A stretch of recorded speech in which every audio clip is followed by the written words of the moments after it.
those towers collapsed at free fall speed. Not quite 15 seconds. The law of conservation of momentum would have predicted about 45 seconds had there in fact been resistance to the collapse at each floor. But there was no resistance. Because the only explanation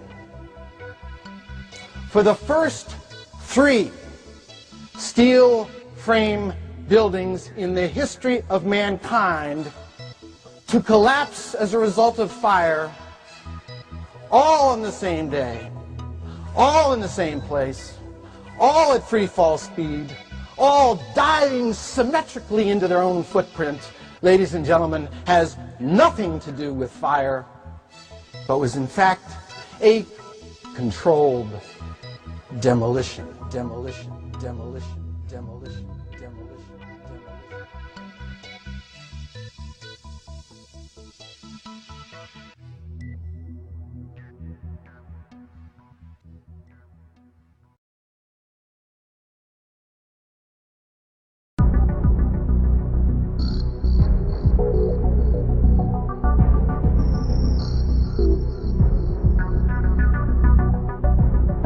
I got an eyewitness who said there was an explosion on floor 7 and 8. That's Tower 2. Firefighter Richard Benasiskis, speaking of the South Tower, said there was just an explosion. It seemed like on television when they blow up these buildings. It seemed like it was going all the way around like a belt, all these explosions.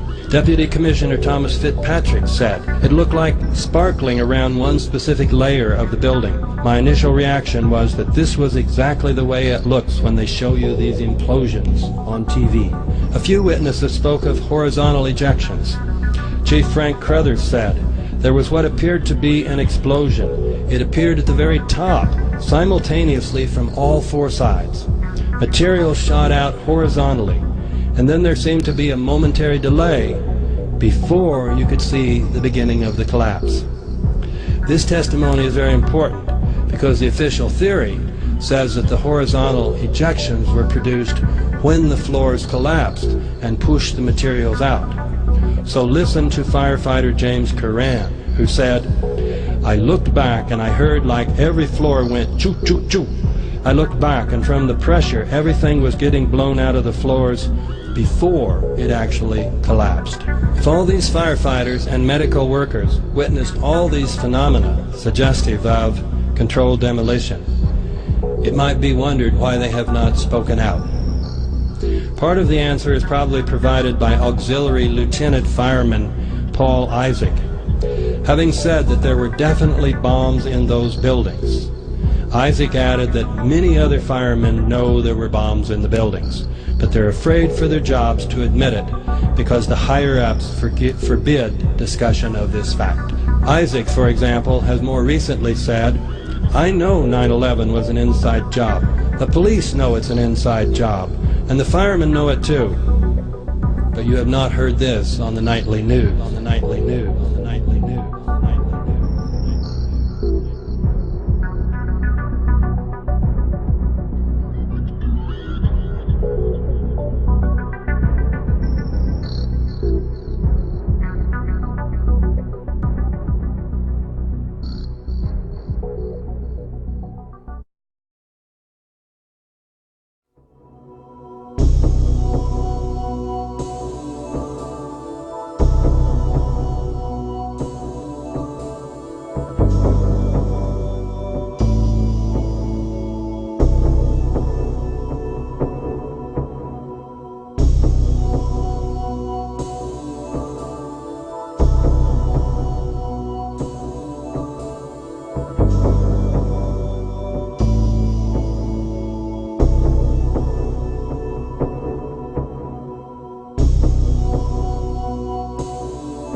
At a hotel in Arlington, Virginia. It shows the explosion that followed the crash of American Airlines Flight 77 into the Pentagon, but the video does not show the airplane.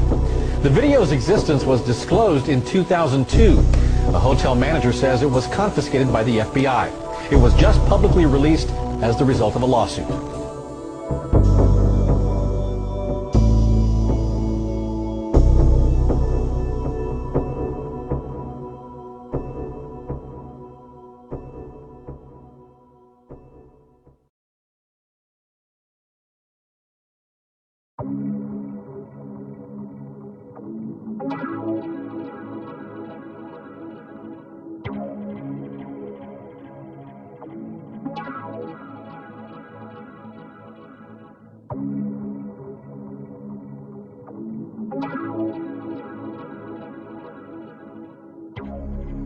And here is that agenda, the military mission statement of a right-wing think tank, the Project for the New American Century. Written a year before 9/11, it's supported by key members of the current Bush administration. The drafting was supervised by Cheney, by Donald Rumsfeld, by Paul Wolfowitz, by Jeb Bush, who's the president's younger brother, and by Lewis Libby, who's Cheney's chief of staff. This is about control over Middle East oil. It indicates that America is aiming for global leadership, both military and economically, and what it says, I think, is chilling. It says if we are going to transform America into tomorrow's dominant force, that's their phrase, then it's going to be a long process unless there is a catastrophic and catalyzing event, like Pearl Harbor.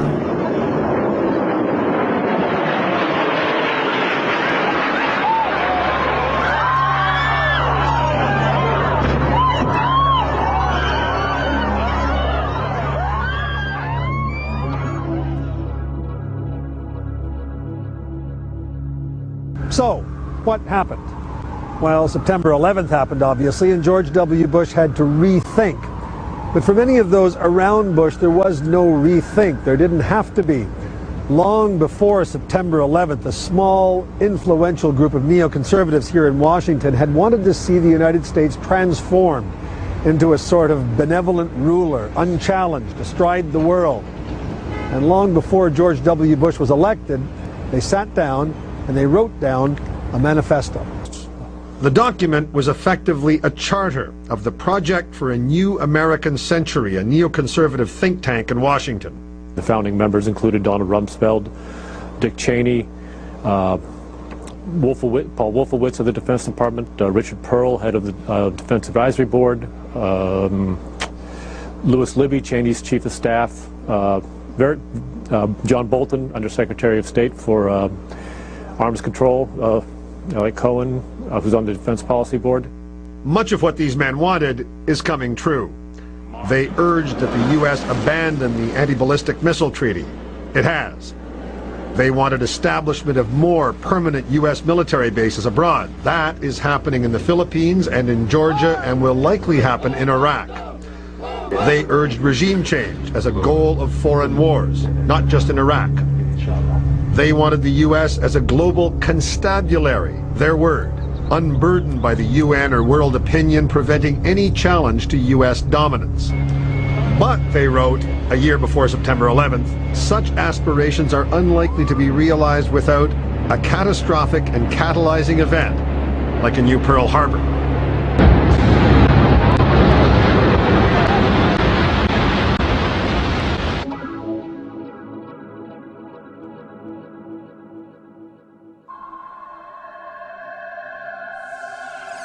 The United States of America is the most powerful nation on earth. In itself, this goes a long way to explaining the things it does around the world. At present, it's conducting a war on terror, or more accurately, a campaign against opposition to US domination. Others prefer to call it the beginnings of the Third World War. The United States has an insatiable appetite for conflict, and since going into Korea in the 1950s, it's been at war with someone or other in some corner of the globe non-stop right up to the present day. This drive is now led by the weapons manufacturers themselves. It is a highly dangerous precedent. I call it war corporatism. It is the door of a new fascism being pushed open. And don't be fooled, not all fascism looks like Adolf Hitler. The reality, as we see from the Iraqi invasion, is that the presidency has been captured by the most powerful elements of this corporatism. And this ghastly molecule aims to turn the world into its very own enslaved global market, and the plan is well underway. The attack by Al-Qaeda on the World Trade Center is just one response to it. Is this a conspiracy? Quite the opposite. It is a high-profile project known as the Project for the New American Century. People like Dick Cheney, Donald Rumsfeld, Richard Pearl are the major players among politicians, right-wing thinkers, militarists and industrialists in the creation of the project. The project is a neoconservative manifesto which includes in its toolbox the unbridled use of war in clearing a path for US interests. The will to attack Iraq came entirely from this visible yet sinister group. September the 11th was merely the pretext. Bush is merely the figurehead. And so, who's next, you wonder? Iran? North Korea? France? Britain? None of us really matter to them.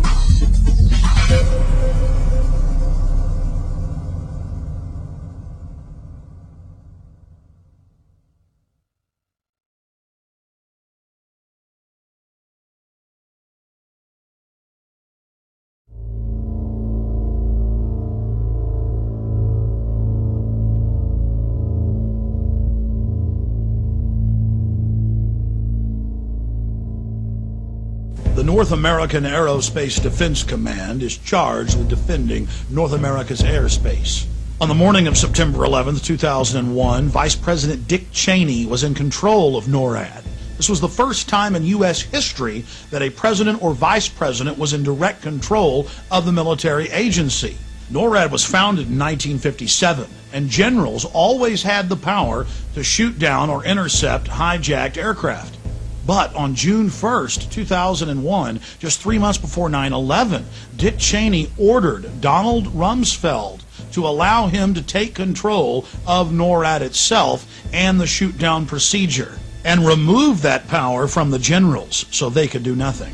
Here is a copy of the memorandum from Rumsfeld to the Joint Chiefs, telling them they no longer have any authority. An Associated Press article in August of 2002 reported that the CIA just so happened to be running a drill on the morning of 9/11 of flying jets in the World Trade Center and Pentagon. Then senior FAA officials ordered air traffic controllers to shred the tapes from 9/11 in violation of federal law. AP learned of the drills because at a Homeland Security function after 9/11, they bragged about it. Oh, we had foresight. We were running drills that very morning.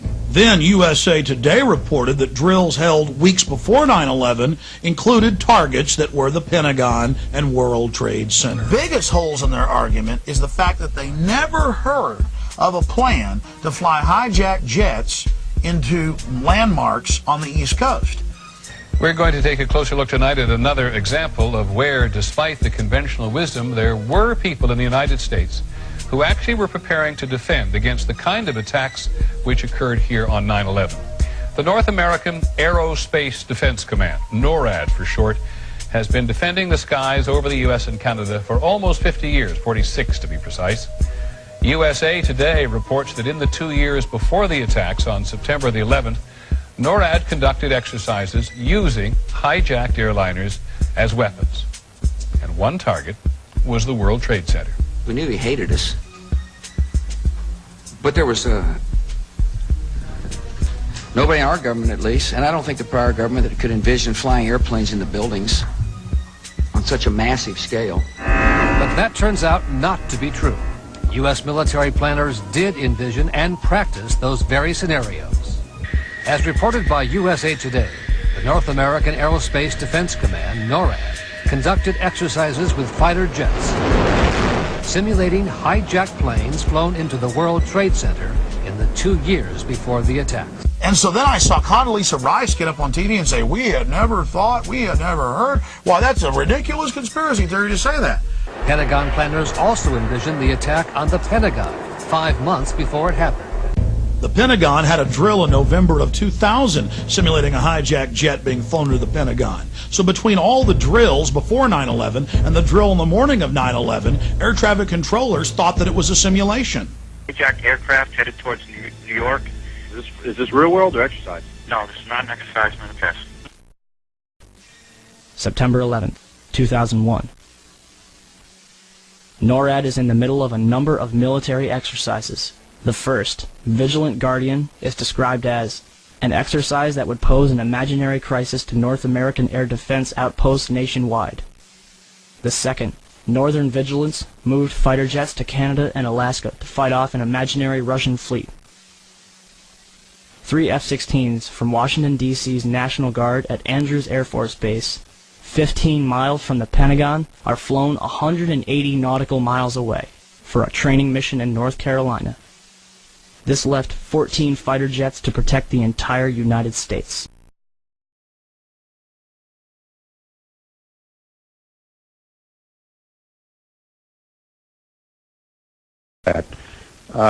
I wanted to focus just a moment on the Presidential Emergency Operating Center. You were there for a good part of the day. I think you were there with the Vice President. And we had that order given, I think it was by the President, that authorized the shooting down of commercial aircraft that were suspected to be controlled by terrorists. Were you there when that order was given? No, I was not. I was made aware of it during the time that the airplane coming in to the Pentagon. There was a young man who would come in and say to the Vice President, the plane is 50 miles out. The plane is 30 miles out. And when it got down to the plane is 10 miles out, the young man also said to the Vice President, do the orders still stand? And the Vice President turned and whipped his neck around and said, of course the orders still stand. Have you heard anything to the contrary? Well, at the time I didn't know what all that meant. And the flight you're referring to is the flight that came into the Pentagon.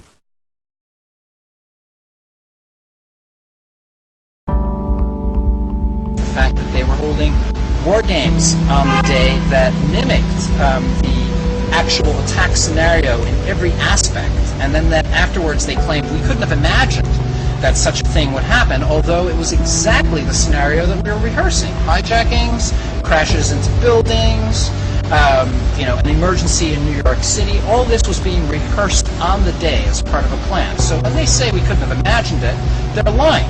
We've now found out that there were 15 exercises going on that day involving all the fighter jets in the northeastern portion of the United States. What are the odds of that occurring? Supposed to believe is some kind of coincidence. There was also an anti-terrorist drill going on 7/7.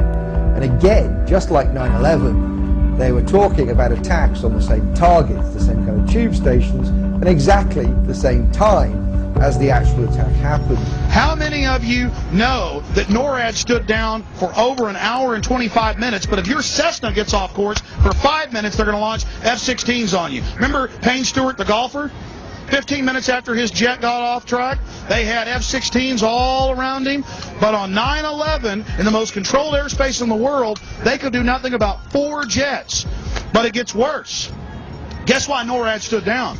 The average people in the military are good folks. They were told it was a drill because the Associated Press reported, and the CIA's own website admits, that on the morning of 9/11, the CIA was running a drill of flying hijacked jets into the World Trade Center and Pentagon. It was just a coincidence. At 8:30 in the morning, there was a drill of the exact same thing happening, and so NORAD stood down.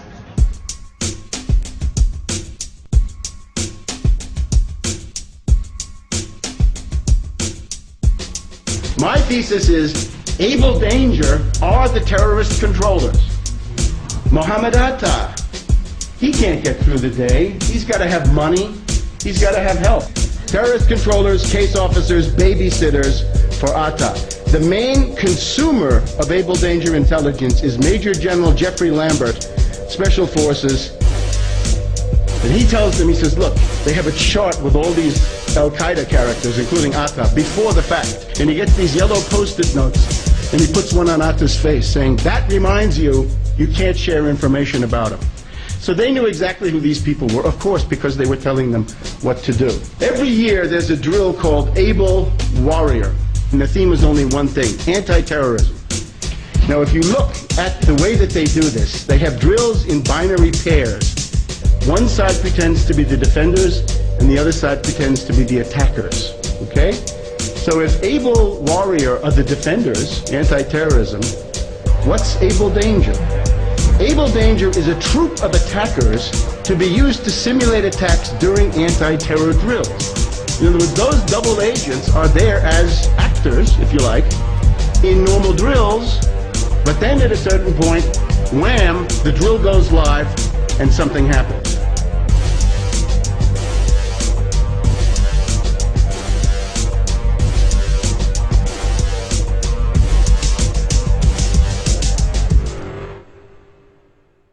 I know you said there'll be a time for politics, but you've also said you wanted to change the tone of Washington.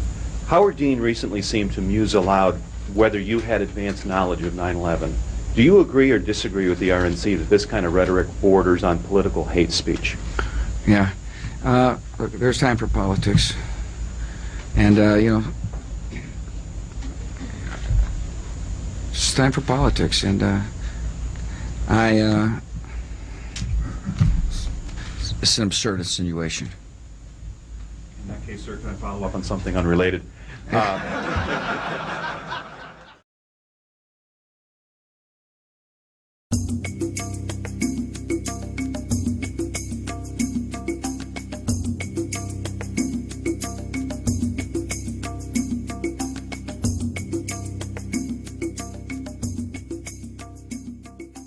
Larry Silverstein, new leaseholder of the World Trade Center, regretfully declared that a decision was made to pull Building 7 by the end of the day, the last structure added to the World Trade Center complex.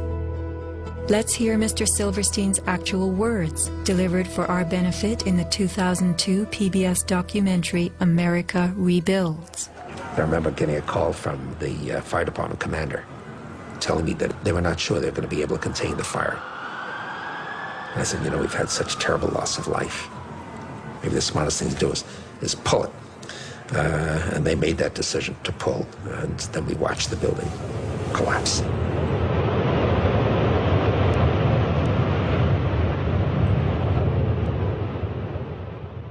Blast, shoot, blow, and pull are terms used in the demolition industry to refer to bringing down buildings, bridges, and other structures. Because I actually blew the hospital down that I was born in. Originally, we had figured to shoot it, let it drop straight down. Then, watch Demolition Dynamics attempt a big blast. And from Ground Zero's own post-disaster wrecking crew. By mid-December, the Department of Design and Construction had leveled World Trade Center buildings 4 and 5. Hello? Oh, we're getting ready to pull building 6.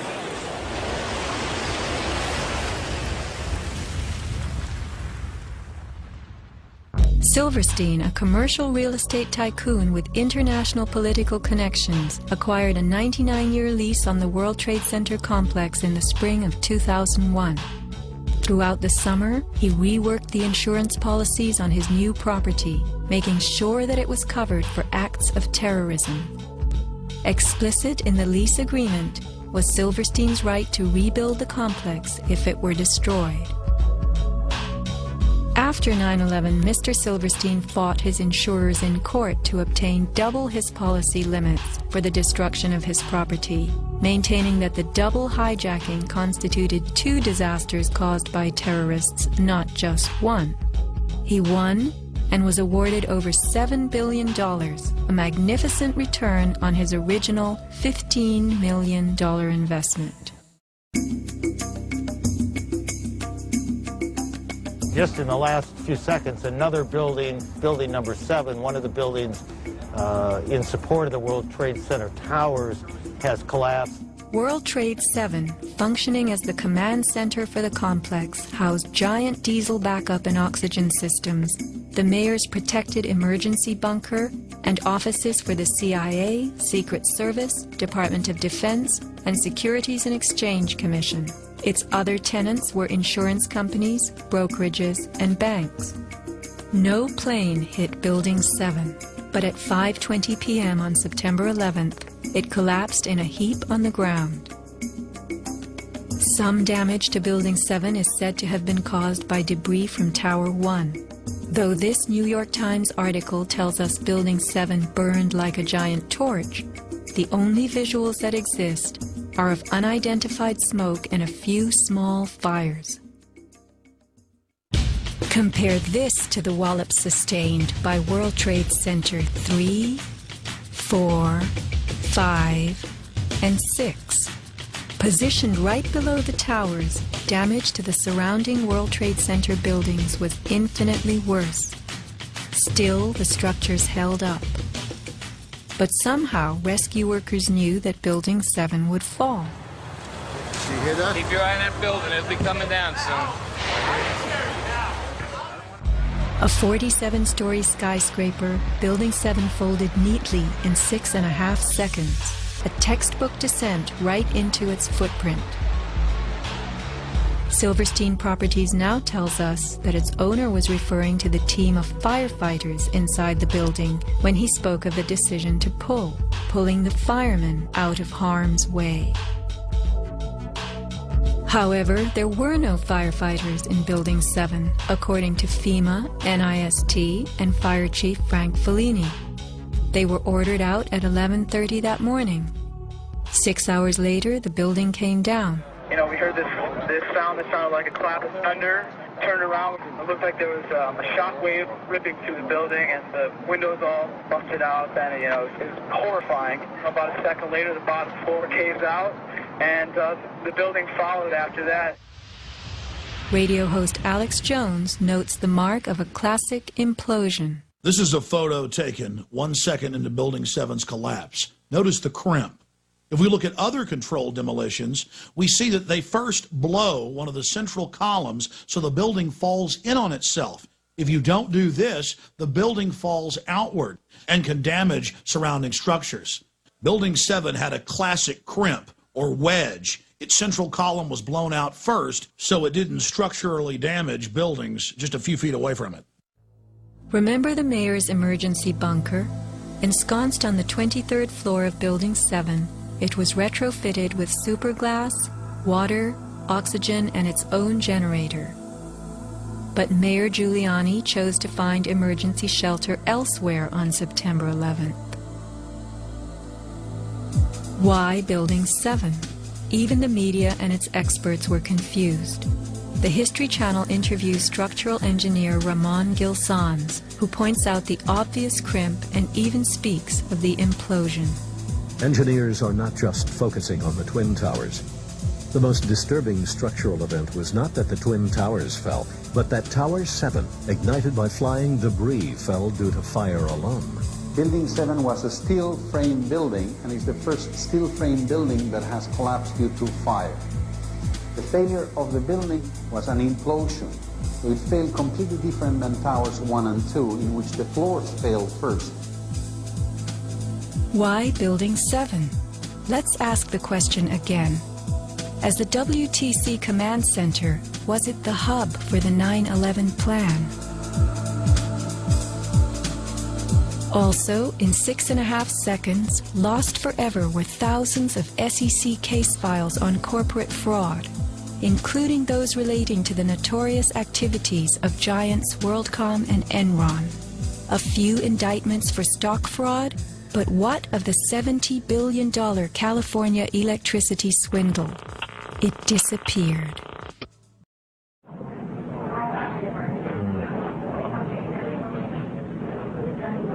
It's amazing. Amazing, incredible, pick your word. For the third time today, it's reminiscent of those pictures we've all seen too much on television before, when a building was deliberately destroyed by well-placed dynamite to knock it down. Wat je ziet bij het World Trade Center. Dit zijn beelden van gebouw nummer 7. Ja.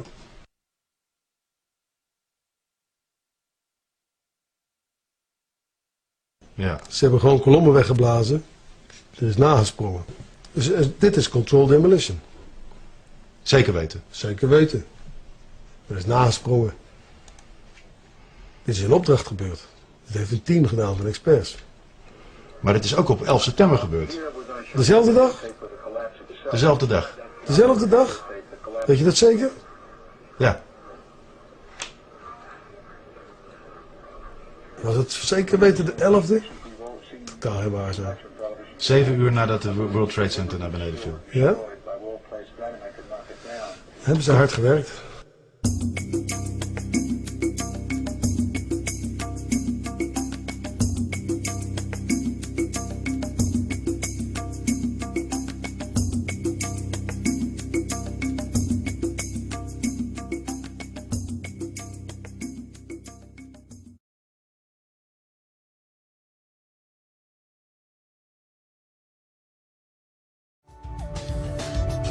How and when does steel melt? Steel melts at temperatures of 2,750 degrees Fahrenheit and above, attained only in a blast furnace or when a powerful incendiary such as thermite is used. Steel or any substance that is burned will never become hotter than the temperature of the fire or heat applied to it. An open-air hydrocarbon fire reaches a maximal temperature of some 1,200 degrees Fahrenheit in a dirty or uncontrolled burn, characterized by red-orange flames. Red-orange flames are what we saw on September 11th. Even the fireball caused by the plane strike was red-orange.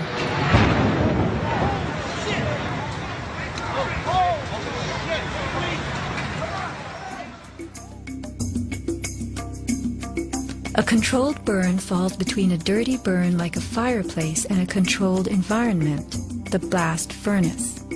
A controlled burn employs a regulated mix of air and fuel, an example being your gas stove or the engine in your car. You can fire up your gas stove all day long, making soup, roasting a duck, or simmering a stew. Made of steel, your stove will not melt, and nor will your pots and pans. This is a kerosene heater designed for use in any ordinary house. The heater runs on jet-grade kerosene contained in this tank. Made of steel, the heater can operate all night and all day. The kerosene fumes ignite and burn inside it, never causing even the smallest part of this heater to weaken or melt. Yet we were led to believe that these tremendous buildings, framed in steel and surfaced in aluminum, totally collapsed from small scattered fires and 90 minutes of smoke. Take note of these hurtling beams, thrown laterally outward as the tower comes to earth. Would fire have the strength to eject such huge hunks of metal? Thermite. An incendiary used by the military, thermite is a compound of iron oxide and aluminum, which when ignited sustains an extreme heat reaction, creating molten iron. In just 2 seconds, thermite can reach temperatures over 4,500 degrees Fahrenheit, quite enough to liquefy steel. This is thermite melting the engine of a car. We know that open-air fires cannot burn hot enough to melt steel, but metal had melted at the base of the towers. The second product of a thermite reaction is aluminum oxide, visible as white smoke. Was thermite used in conjunction with explosives on September 11th? Watch this very bright substance pouring from the 81st floor of the South Tower.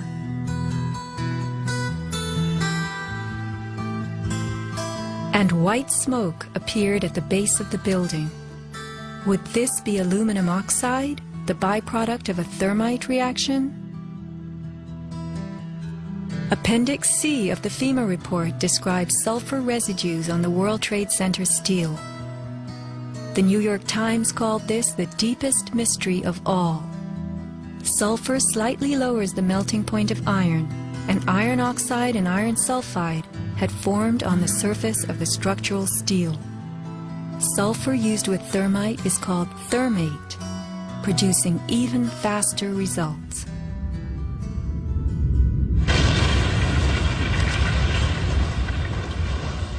Let's look at what happens in the demolition industry. Taking down large structures requires preparation.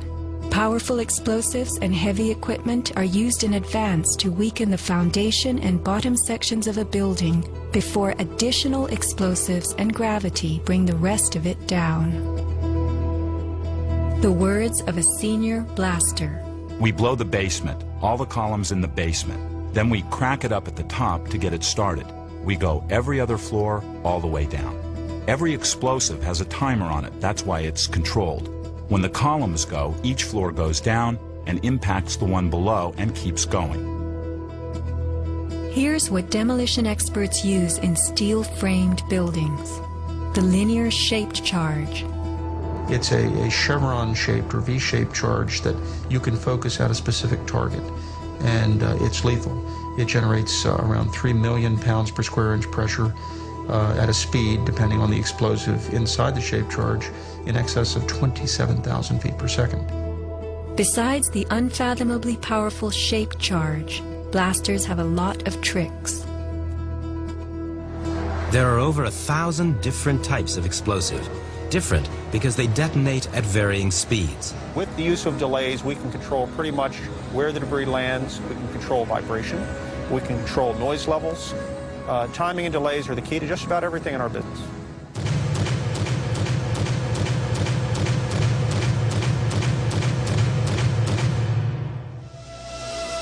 And what is the result? The thing that pleases me is the fragmentation and the control. One to take a building and break it up into millions of pieces and put it in this basement as artfully as we do it, and it works just like clockwork. So we've got it all down to a science. It gives me goosebumps to talk about it.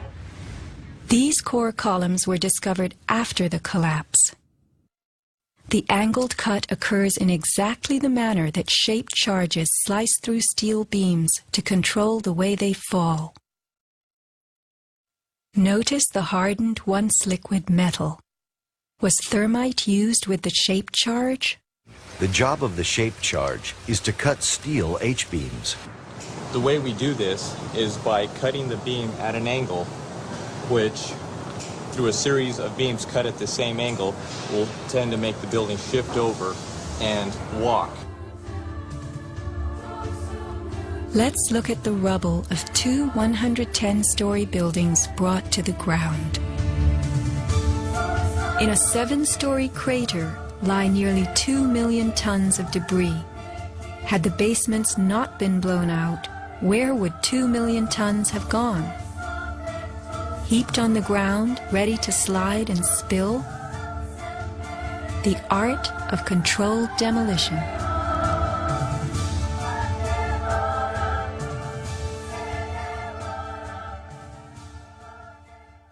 The steel in dragon-like lengths and contortions spoke for itself. Bent, deformed, without cracks. I found it hard to believe that it actually bent because of the size of it and how there's no cracks in the iron. It bent without almost a single crack in it. It takes thousands of degrees to bend steel like this. Typically you'd have buckling and tearing on the tension side, but there's no buckling at all. There's no buckling at all. Here is the meteorite, molten iron fused with concrete. And architects, engineers, people who work with steel, welders have just never seen the level of destruction and the level of deformation of this material in our lives. It is true that heat expands steel. In a fire, steel members may swell and bend slightly. But this, how could these huge tangles have been created? The steel below the towers had melted at many thousands of degrees. Since metal conducts heat, were these twisted remains formed by high temperatures wicking their way through a gridwork of steel?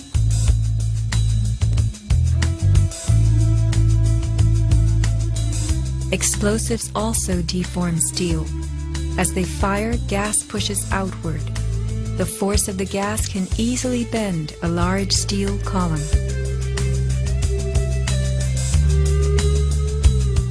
Two kinds of debris, huge shattered columns that could break a truck, combined with matter that was near pulverized. You have 2 110-story office buildings. You don't find a desk. You don't find a chair. You don't find a telephone, a computer. The biggest piece of a telephone I found was half of the keypad, and it was about this big.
Weapons of terror, terrible weapons. Weapons of mass destruction, chemical weapons, weapons of mass destruction.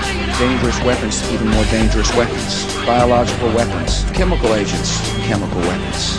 Let us never tolerate outrageous conspiracy theories concerning the attacks of September the 11th. Malicious lies that attempt to shift the blame away from the terrorists themselves, away from the guilty.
The engine block is the densest part of a car. It's basically a huge lump of metal, and, well, it's very hard to melt. Lucky then, the Brainiacs have plenty of thermite, specially packed into the slow-release mechanism of a garden flower pot. A big pile on the bonnet directly over the engine block should do the trick. The irreversible thermite reaction begins.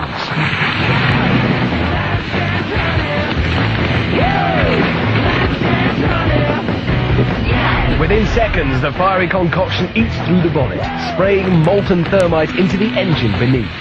The devastation continues inside until finally a torrent of white-hot liquid metal pours out of the bottom, signaling the inevitable victory for thermite. A quick check confirms a clear path of destruction through the engine.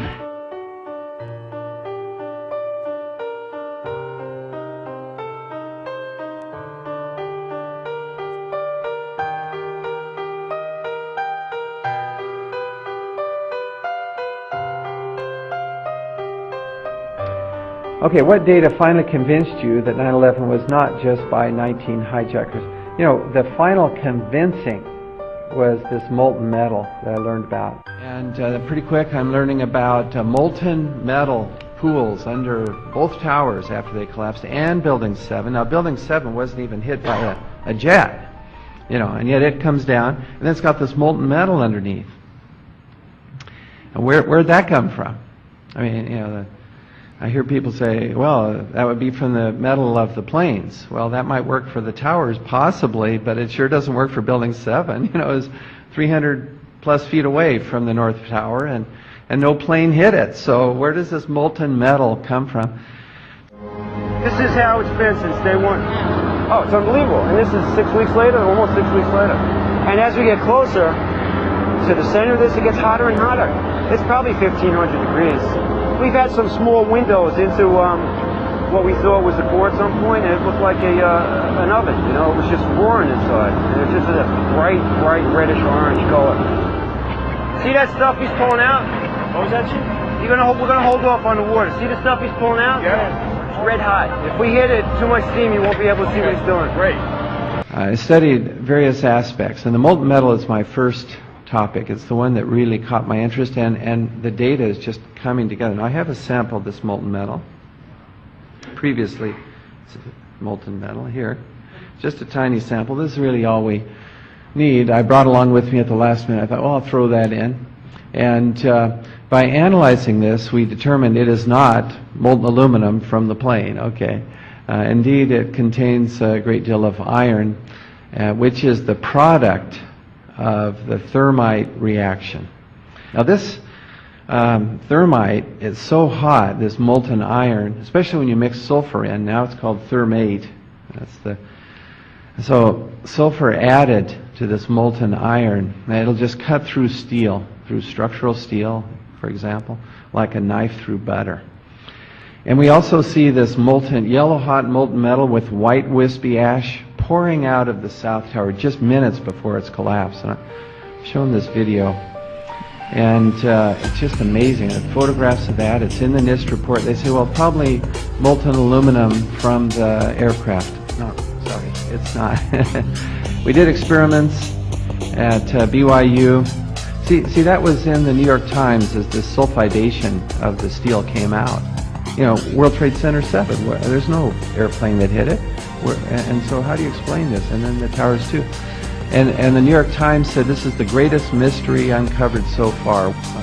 The molten metal pools indicate, in this case, a large amount of incendiary explosive material. Super thermite is explosive. Ordinary thermite and thermate are incendiary. It's true that when you add sulfur to the thermite, it now cuts very quickly through steel. And again, do you remember earlier I spoke of this paper I read? These metallurgists in Massachusetts had looked at World Trade Center 7 steel and some from the towers also. Strange, they said, that at high temperature sulfidation, where does this sulfur come? Where do these high temperatures come from? Well, the answer, you see, we're getting at, it's totally consistent with this thermate. Strange, they said, that at high temperature sulfidation, where does this sulfur come? Where do these high temperatures come from? Well, the answer, you see, we're getting at, it's totally consistent with this thermate.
was a director in the company that provided electronic security for the World Trade Center and Washington's Dulles Airport, both involved in September 11th? None other than the president's younger brother. From 1996 to 2000, Securacom installed what was referred to as a new security system at the World Trade Center. Wirt D. Walker III, a cousin of the Bush brothers, was CEO of Securacom from 1999 until 2002. Interestingly, these facts have not been made public. Was it only a security system that was added during those years, or was it also the wiring for a long-awaited plan?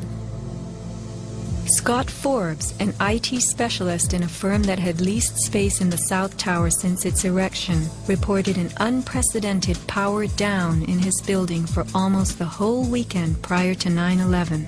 We were notified 3 weeks in advance of the power down by the Port Authority. That was relatively short notice to plan to shut down all of our banking systems. It was a big deal. It was unprecedented. We had a data center on the 97th floor. So our originating servers were all there. During that weekend, the power down meant that there was no security. The doors were all open, basically. And also the security video cameras were all off. But there were guys in overalls carrying huge toolboxes and reels of cables walking around the building on that weekend. Employees were notified that internet cables were being upgraded. But who were the strange workmen, and what were they really doing? All the power was shut down. If there was a power down, that meant that everything was gone in terms of security, in terms of access to the building. So anybody could have gone there and do any kind of setup. Having worked overtime to get his company's servers back up, Scott took the day off on September 11th. As he watched the towers collapse from New Jersey that morning, he was sure this had been the purpose of the mysterious weekend work. Scott notified many authorities, including the 9/11 Commission, about the unusual and lengthy power outage, but was ignored. Ben Fountain of Fireman's Fund spoke of unusual evacuations ordered at the Twin Towers during the weeks before September 11th. Others reported that the security alert was inexplicably lifted 5 days prior and bomb-sniffing dogs were removed. What would the dogs have discovered had they remained on duty?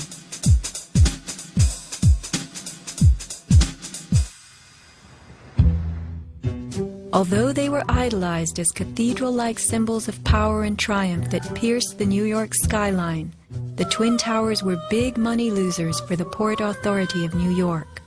They cost millions a year to equip with the basics: electricity, water, heat, air conditioning, sewage, and even oxygen, being airtight. As modern communications connected traders from all corners of the globe, tenancy in the Twin Towers continued to drop.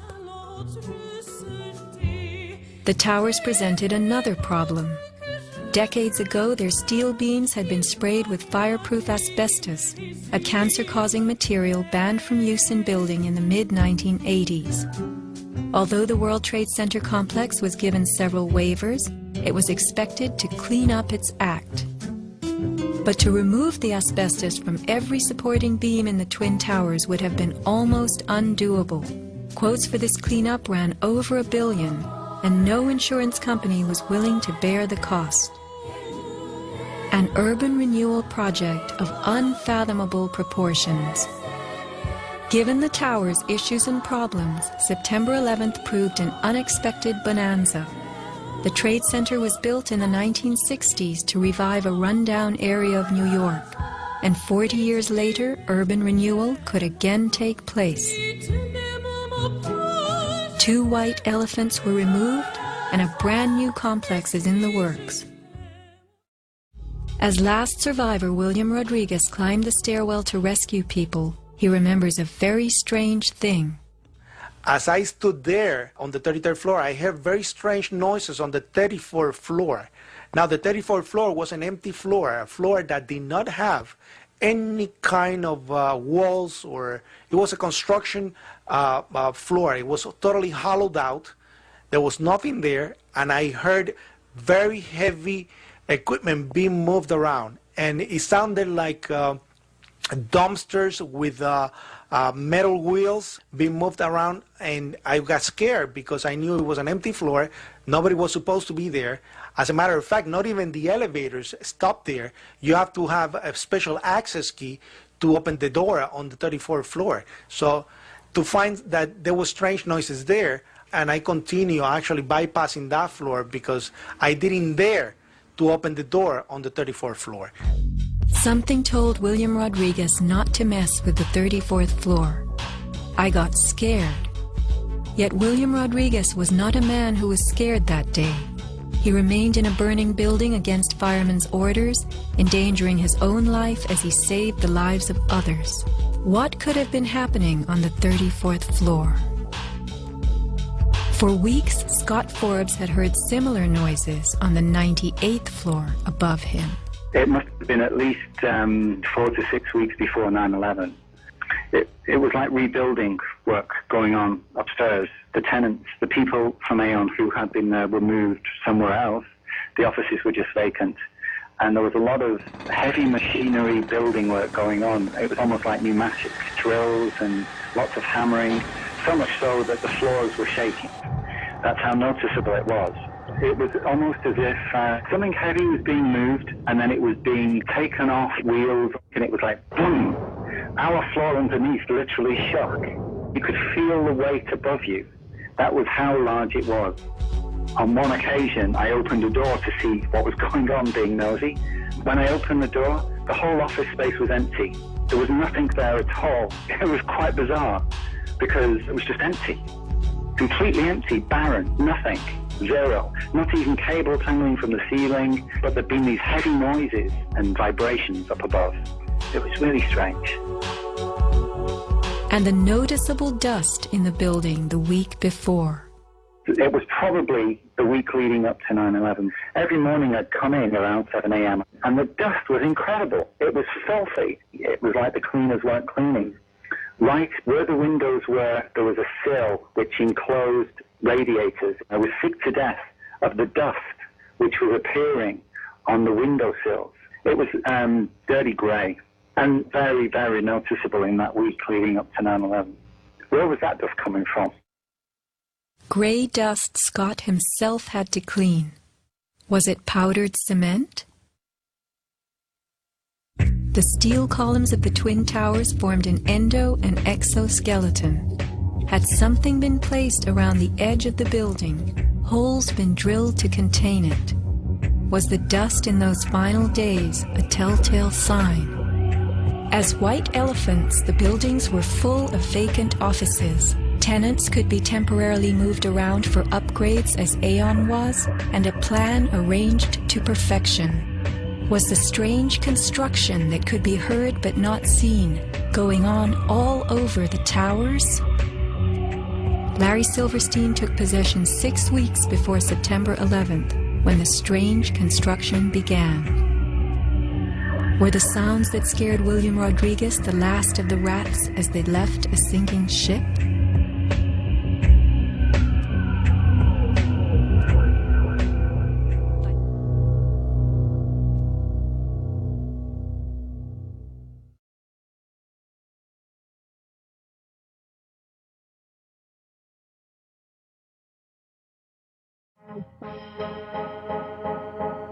When I started looking through the 9/11 Commission report, I was outraged. I mean, millions of Americans were looking to this report, this book, to tell them what actually happened on September 11th, 2001. And they were doing so under the assumption that there had been a clear, open inquiry into the events, that all of the relevant questions had been asked and evidence had been provided. And this clearly was not the case. Well, the Keane report on 9/11, which was finally set up, I think is not a serious examination of what happened and what the causes were. I say that First of all, because clearly the Bush administration didn't want to do it. They resisted all the calls for an official inquiry for several months. And what actually finally persuaded them to do this was not the politicians in Congress. It was the families, the wives of those who were killed at 9/11. The first thing it does is name the 19 hijackers, the mostly Saudi nationals. But of course we heard within days of the events that something like 5 or 6 of these people were still alive and well and living in the Middle East. Why wasn't this addressed in the 9/11 Commission report? Why wasn't there some inquiry as to who were the real hijackers if in fact the people who had been identified were clearly not the right people? And on the day itself, which I think is the most significant evidence, the first plane hit at 8:46 a.m., the Southern Tower at about 9:05 a.m., the third plane hit the Pentagon at 9:38 a.m. They knew there was a hijack between 8:10 and 8:20 in the morning, let's say 8:15, so they knew half an hour before the first plane, 3/4 of an hour before the second plane, and an hour and a half before the third plane hit their targets. And not once in that time did they scramble a warplane to intercept. Now that is just staggering.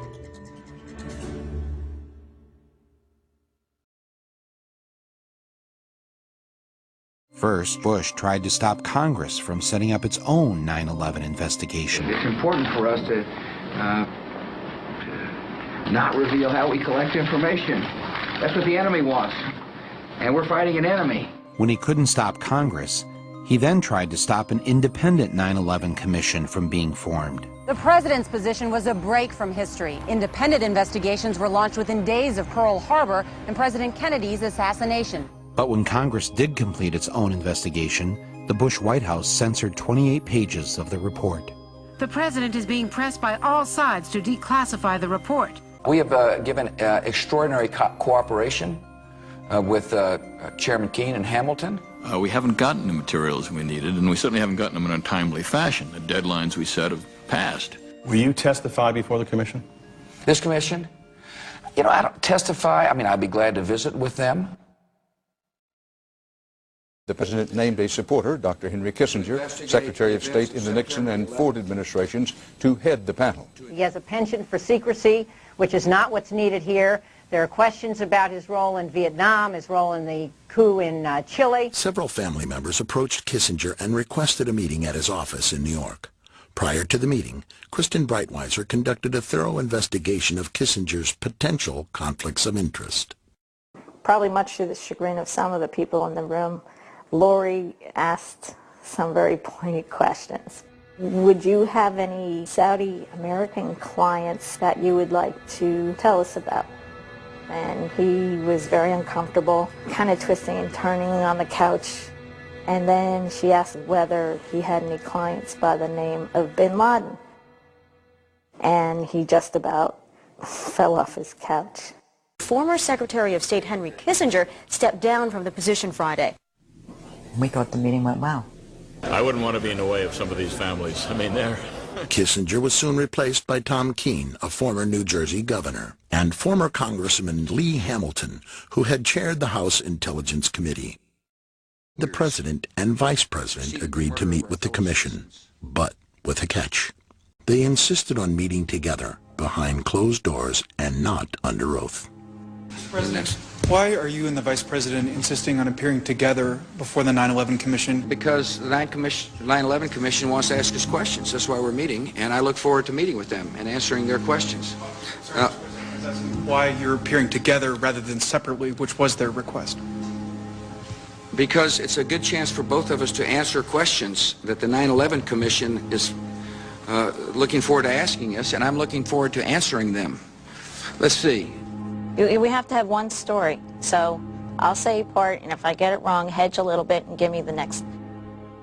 I want to thank the chairman and vice chairman for giving us a chance to share views on different subjects. And they had a lot of good questions, and I'm glad I did it. I'm glad I took the time. What topic did the commissioners want to spend most of the time on? Probably best that I not go into the details of the conversation. The President and Vice President of the United States, don't you think they should be able to stand up and speak their own words? They should go under oath. They should be, yeah. In public. Don't you think that the families deserve to have a transcript or to be able to see what you Adam, said? you asked me that question yesterday. For an I got answer the today. same answer, yeah. The chairman of the commission is a Republican, and even more importantly, the executive director is a Republican. And this executive director, Philip Zelikow, is not just any old Republican. He was a member of the National Security Council of the Bush I administration, where he worked with Condoleezza Rice. Then, during the Clinton years, when the Republicans were out of office, he and Condoleezza Rice co-authored a book. And I have co-authored a book with somebody, and I know you have to be very good friends and you have to share almost all beliefs in common. He then worked for the transition team for the National Security Council for the transition between the Clinton and Bush administrations. And finally then, he was appointed to Bush's Foreign Intelligence Advisory Board. So, the commission is definitely not independent, if you mean independent from the White House, because the executive director represents the perspective of the White House. Now, why is this important?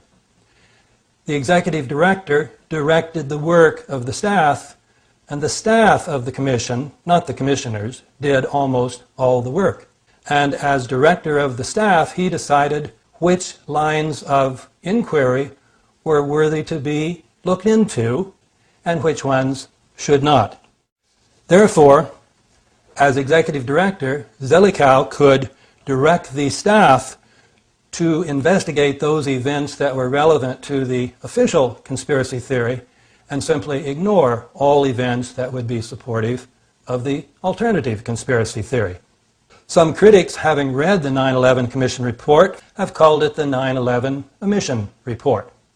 Well, this is a good name because it systematically excludes virtually every fact supporting the alternative theory. Some people have also called it a whitewash, and it is. But this term assumes that the Commission should have investigated the White House, that is, various kinds of evidence suggesting that there was complicity by the White House. But given Zelikow's position, any investigation of the White House would have been carried out by, essentially, the White House itself. A more accurate way to put it was that as the White House's inside man on the Commission, Zelikow was in position to make sure that the White House, along with the CIA, the FBI, the Pentagon, and the Justice Department, was not investigated. Once we understand this, we will not be surprised by the Commission's omissions.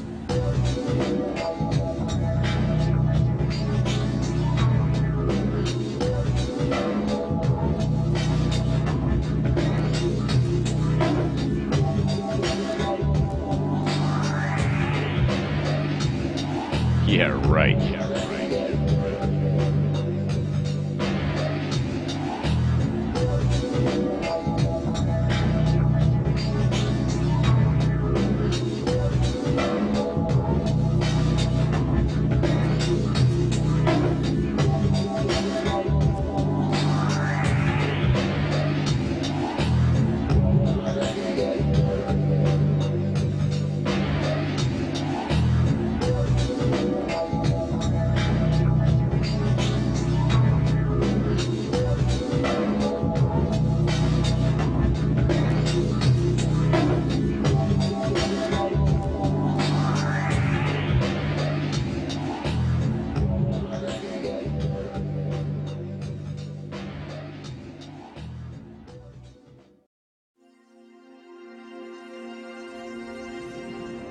When a crime has been committed, any good investigator will ask the question, who benefits?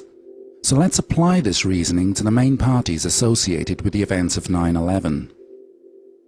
Osama bin Laden, 5 days after 9/11, bin Laden stated that he had no knowledge of the attacks.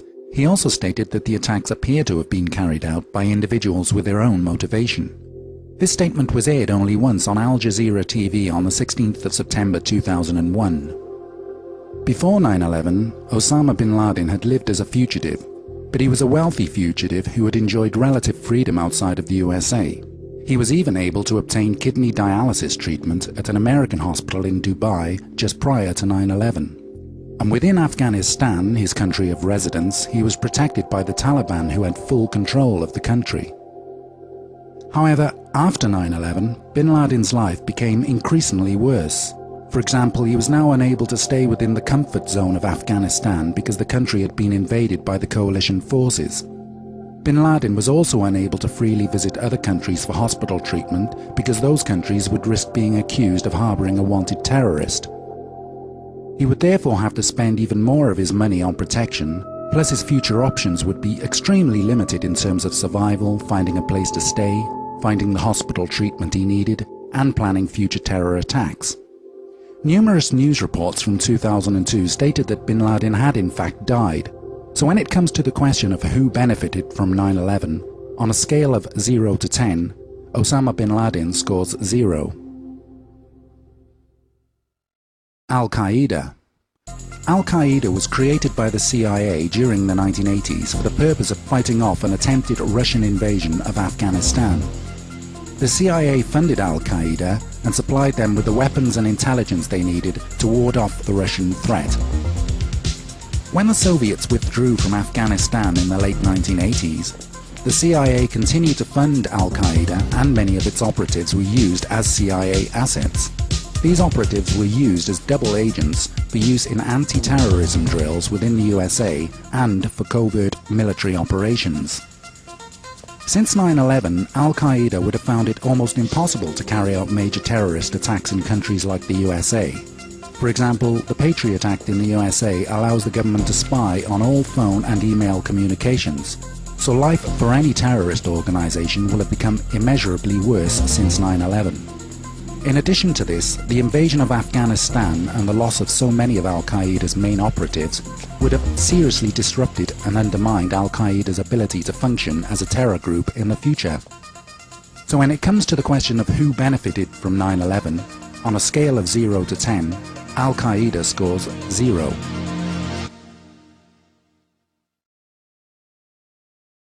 Saddam Hussein. Up until 9/11, Saddam enjoyed a relatively comfortable life as the dictator of Iraq. However, since 9/11, Saddam's life had become progressively worse. Firstly, because of the constant insinuations that Saddam had something to do with 9/11, and secondly because of the accusations that Saddam possessed weapons of mass destruction. Within 18 months of 9/11, Iraq was invaded and Saddam was reduced to living in squalid conditions whilst on the run from his invaders. Shortly after the invasion of Iraq, Saddam was captured after he was found hiding in a small underground spider hole in a derelict house in Tikrit. He was held as a prisoner for 3 years before being tried and hanged. The Iraqi court found Saddam guilty of crimes that he committed during the 1980s. So when it comes to the question of who benefited from 9/11, on a scale of 0 to 10, Saddam Hussein scores less than 0. So, out of the 3 parties who've had the finger pointed at them by the Bush administration for complicity in the 9/11 attacks, none of them have benefited politically, financially, or strategically from what happened on 9/11. In fact, the exact opposite is the case. The lives of these 3 parties have been turned upside down to the point where they can no longer function as they did before 9/11.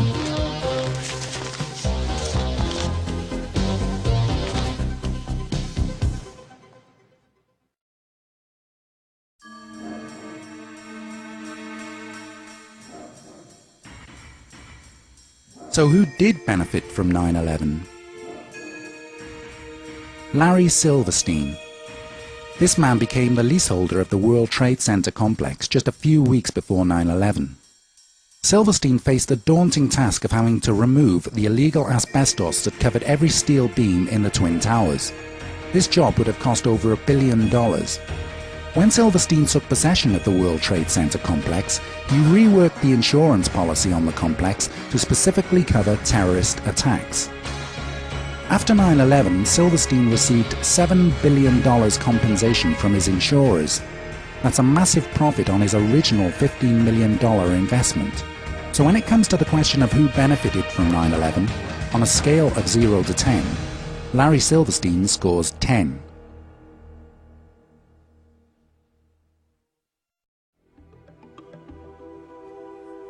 The project for the new American century. In September of 2000, these men produced a neocon manifesto called Project for the New American Century, or PNAC for short. This manifesto detailed their ambitions and intentions for America in the 21st century. It called for the transformation of America into tomorrow's dominant force through permanent military bases in the Middle East. It also wanted to establish America as a global constabulary, unchallenged by the UN and the rest of the world. It also called for regime change in countries like Iraq and Afghanistan. But it said that fulfilling these ambitions would be a long process unless there was a catastrophic and catalyzing event like a new Pearl Harbor. Within 12 months of producing the PNAC manifesto, the events of 9/11 took place, and the new neocon administration was able to carry out virtually every ambition called for in their PNAC manifesto. So when it comes to the question of who benefited from 9/11, on a scale of 0 to 10, the PNAC group scores 10. Dick Cheney. The current Vice President and former CEO of Halliburton still receives a multi-year deferred salary package from Halliburton, whose stock has increased considerably since the invasions of Afghanistan and Iraq. The arms industry. There is nothing better for the arms industry than a war. Since 9/11, billions of dollars worth of missiles and bombs have been used and have to be replaced, and President Bush is asking for and receiving additional defense funds. He is the man to spend those billions of dollars and give them to his friends and business partners, who in turn support his political career, not least with money. As part of the Carlyle Group, the Bush family have already gained huge profits from the company's manufacture of weapons and military bases since 9/11. So when it comes to the question of who benefited from 9/11, on a scale of 0 to 10, Bush, Cheney and the arms industry scores 10. US oil companies. Again, a business field where President Bush is involved. Over 60% of the world's oil fields happen to be in the Middle East. The current supply of oil used by the US, which is the world's biggest oil consumer, will be exceeded by demand within the next 10 years or so. Without gaining control of that 60% of oil in the Middle East, the US economy would soon collapse. So it is essential for America to gain control of those oil fields in the Middle East as soon as possible. Not just for its own use, but also to control the supply of that oil to other countries such as China, which will soon become the most powerful nation on Earth. Since the 1980s, US oil interests have wanted to build an oil pipeline from the Caspian oil fields down through Afghanistan. They wanted to do this in order to control the supply of oil to countries such as China. However, the Taliban, who occupied Afghanistan at the time, refused to allow the US to build this pipeline. However, just one day after America installed its own government in Afghanistan, the contract was signed to construct the pipeline they desperately wanted. So when it comes to the question of who benefited from 9/11, on a scale of 0 to 10, the American oil companies scored 10. The US government. The terrorist attacks on 9/11 gave the US government the excuse to further pursue its goal of a new world order by means of war. The Patriot Act allows the government to spy on the communications of every citizen. It also allows the sampling of DNA of any person convicted of any crime of violence. And it also allows arrest on suspicion, without a warrant, without probable cause, in secret, without notifying anybody, and without the right to see a lawyer. So the people who've been blamed for 9/11, i.e. Osama bin Laden, Al-Qaeda and Saddam Hussein, have gained nothing from 9/11 and lost everything as a result of 9/11. Whereas the people who pointed the finger of blame, i.e. Bush, Cheney and the PNAC group, gained everything they had wanted as a direct result of 9/11. The same is true of the World Trade Center leaseholder, Larry Silverstein, and of course US oil and arms companies.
George Bush is very convincing that he saw the first plane strike the World Trade Center the morning of 9/11 on regular TV.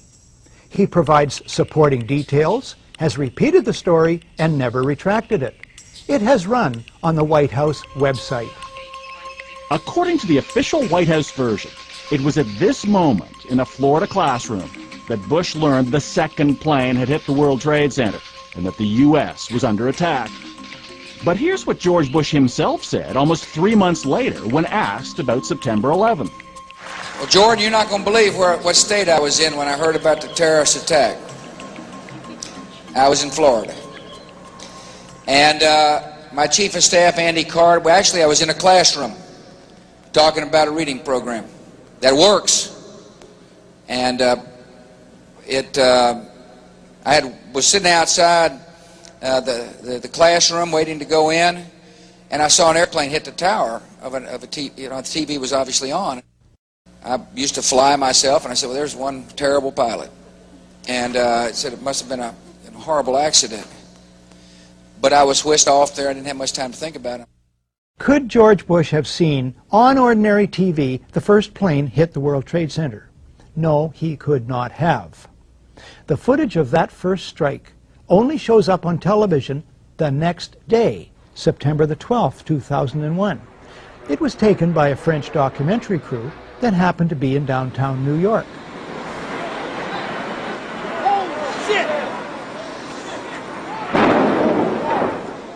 It can be suggested Bush confuses the second plane with the first.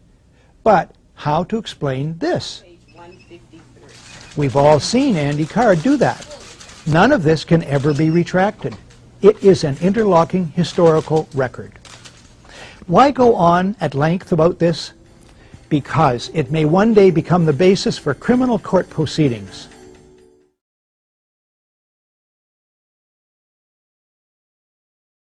Describe the design of planned attacks on buildings inside the U.S. and how operatives were directed to carry them out. That is valuable information for those of us who have the responsibility to protect the American people. He told us the operatives had been instructed to ensure that the explosives went off at a point that was high enough to prevent people trapped above from escaping.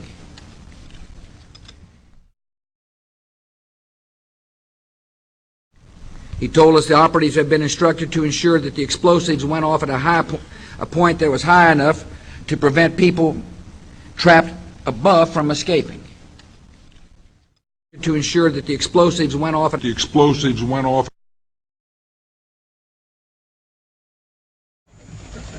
I know you said there'll be a time for politics, but you've also said you wanted to change the tone of Washington.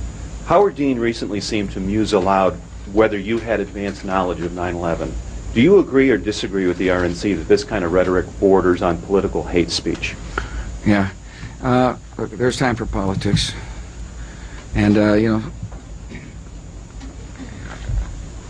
it's time for politics. And it's an absurd insinuation. In that case, sir, can I follow up on something unrelated?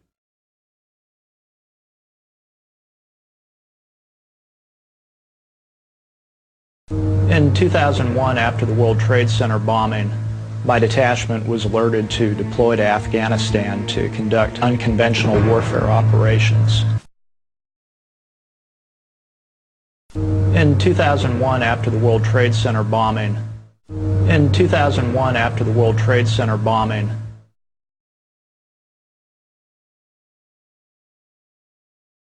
have a sense, if we imagine the kind of world we would face if the people who bombed the Vestfall in Mosul, or the people who did the bombing in Spain, or the people who attacked the United States in New York, shot down the plane over Pennsylvania and attacked the Pentagon, shot down the plane over Pennsylvania,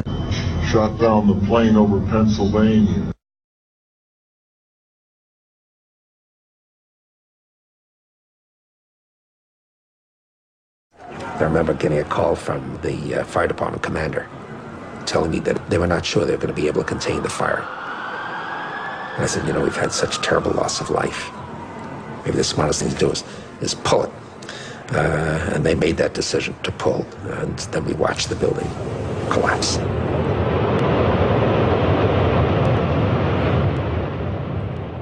Outrageous. Simply outrageous. It takes months of preparation and planning to do a controlled demolition like this one. They had to have put these charges in place before September 11th. Larry Silverstein was kind enough to tell us that they demolished this building on September 11th. But who was they? And are we supposed to think that they didn't have explosive charges in place in the Twin Towers? The leaseholder of the World Trade Center complex, Larry Silverstein, gave a public interview on PBS in 2002, and he said that they pulled that building, which is a demolition term for intentionally bringing down a building. This man made over $5 billion from those buildings' destruction, and I want to know if there was ever a formal investigation into Larry Silverstein, the leaseholder of the World Trade Center complex, and his ties to this entire event. I don't believe there's been a formal investigation. I haven't heard that. I don't know that. I do know that that wall, I remember, was in danger, and I think that they made a decision based on the danger that it had of destroying other things, that they did it in a controlled fashion.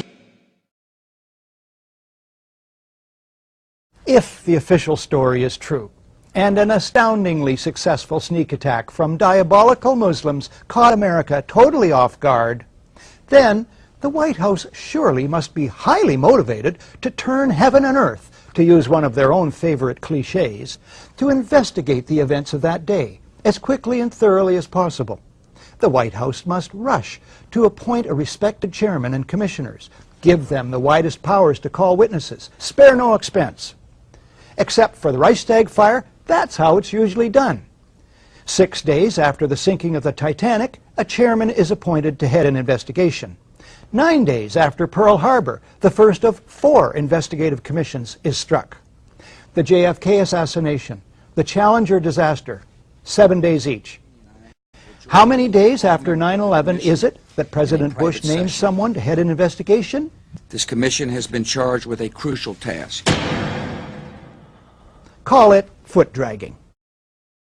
The White House chooses all the commissioners, key insiders rife with conflicts of interest. The editor of Vanity Fair, Graydon Carter, sums it up. The Bush White House did everything in its power to derail an open inquiry. Then, when faced with its inevitability, the President and his aides sought to limit its scope, its access, and its funding. This commission was about as independent from White House control and manipulation as the abused prisoners at Abu Ghraib were from their jailers. Mandate. The commission itself says, we're not out to blame anyone. In other words, accountability is not part of the mandate. Budget. In January 2003, the Bush administration allots the commission $3 million. This compares to $5 million for a 1996 commission that looked into casino gambling, and $50 million each for the inquiries into the Columbia shuttle explosion and the Clintons' failed Whitewater deal. The dollar amount is later grudgingly raised but never exceeds $15 million. The White House releases only 25% of 11,000 documents requested. It blacks out portions of the released documents, resists requests that the administration officials testify under oath, and tries to rush the commission's deadline. After a cat-and-mouse game, Bush and Cheney meet the commission. But it is behind closed doors. They refuse to testify under oath. No tape recorders are allowed. No transcript is allowed. Bush makes no opening statement, and those taking notes must submit them to security personnel. All of this is what is called in law guilty demeanor. The behavior of the White House in relation to the commission from start to finish only makes sense if the official story is a lie and the truth needs to be kept secret.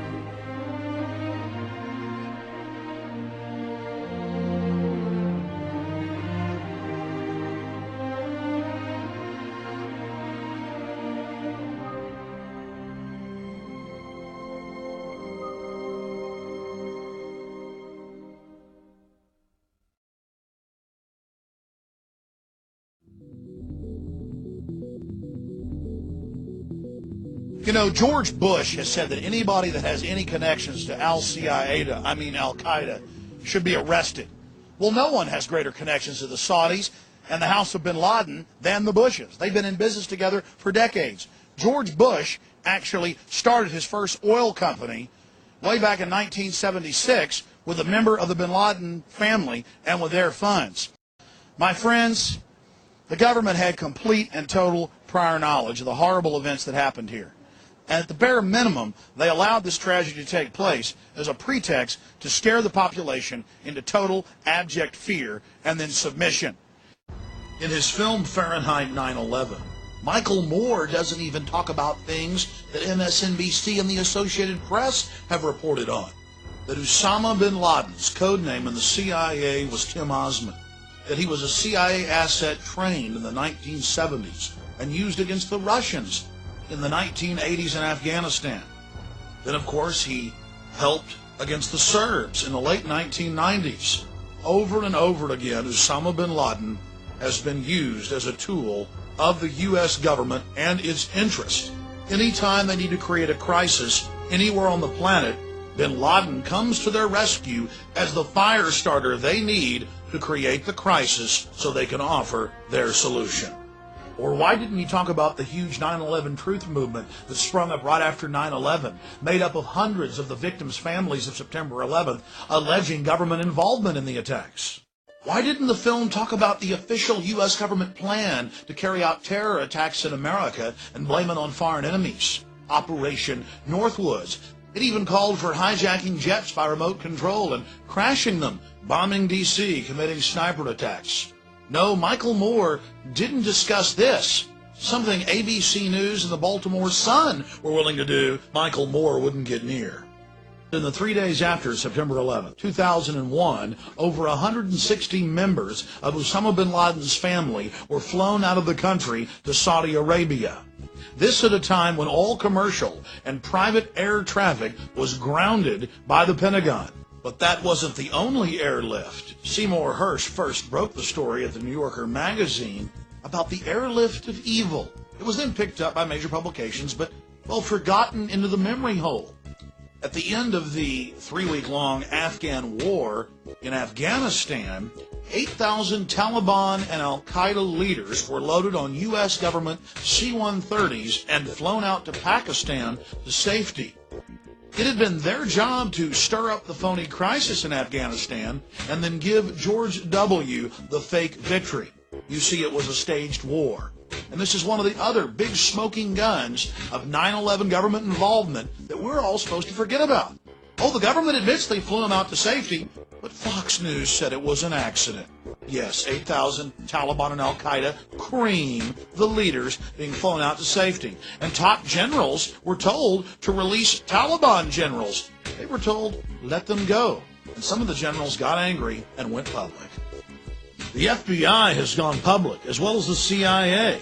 They've even leaked the orders, like W199I, where George Bush ordered them to back off Osama bin Laden and his family. In fact, they even fired some agents that refused to follow their orders. There were red flags everywhere. Everyone knew that the attack was coming. That's why so many public officials didn't go to New York. But months before, there was the Bush administration frustrating the investigations, ordering the agents off the cases, ensuring that the attacks would go forward. Then there were the media reports by respected institutions, backed up by hospital officials at the American hospital in Dubai, of Osama bin Laden meeting with the CIA Middle East section chief for 10 days in July of 2001, months before September 11th. The question is, what was the CIA doing meeting with Osama bin Laden? Getting their story straight? Not just the campaign cash for George W. and Brother Jeb.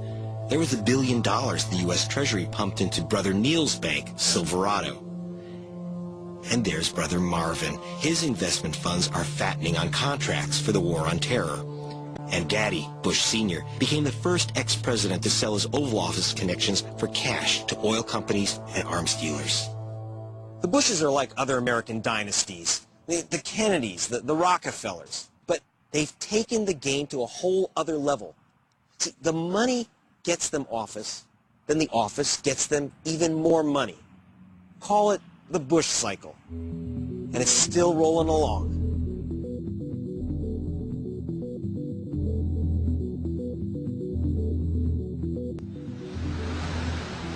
I went to speak to a man who'd witnessed the Bush family's uncanny ability to turn government service into cash.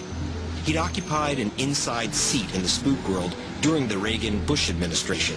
Former National Security Agent Wayne Madsen. It's the nature of the Bush families, particularly Bush Sr., to use contacts made from government service, head of the CIA, vice president, president of the United States, to basically call in favors later on. Bush Sr. and other former intelligence and political honchos have joined the private Carlyle Group, whose main work is selling arms to the U.S. government and a few dictatorships. Carlyle uses Senior Bush to make entrees to various government offices around the world, to presidents and prime ministers and kings, sheikhs, emirs, sultans, what have you. But what Bush Sr. gets in return is he's part of these lucrative contracts, and he uses his connections to funnel the money into the Bush family coffers, which finds its way into the Bush campaign machine.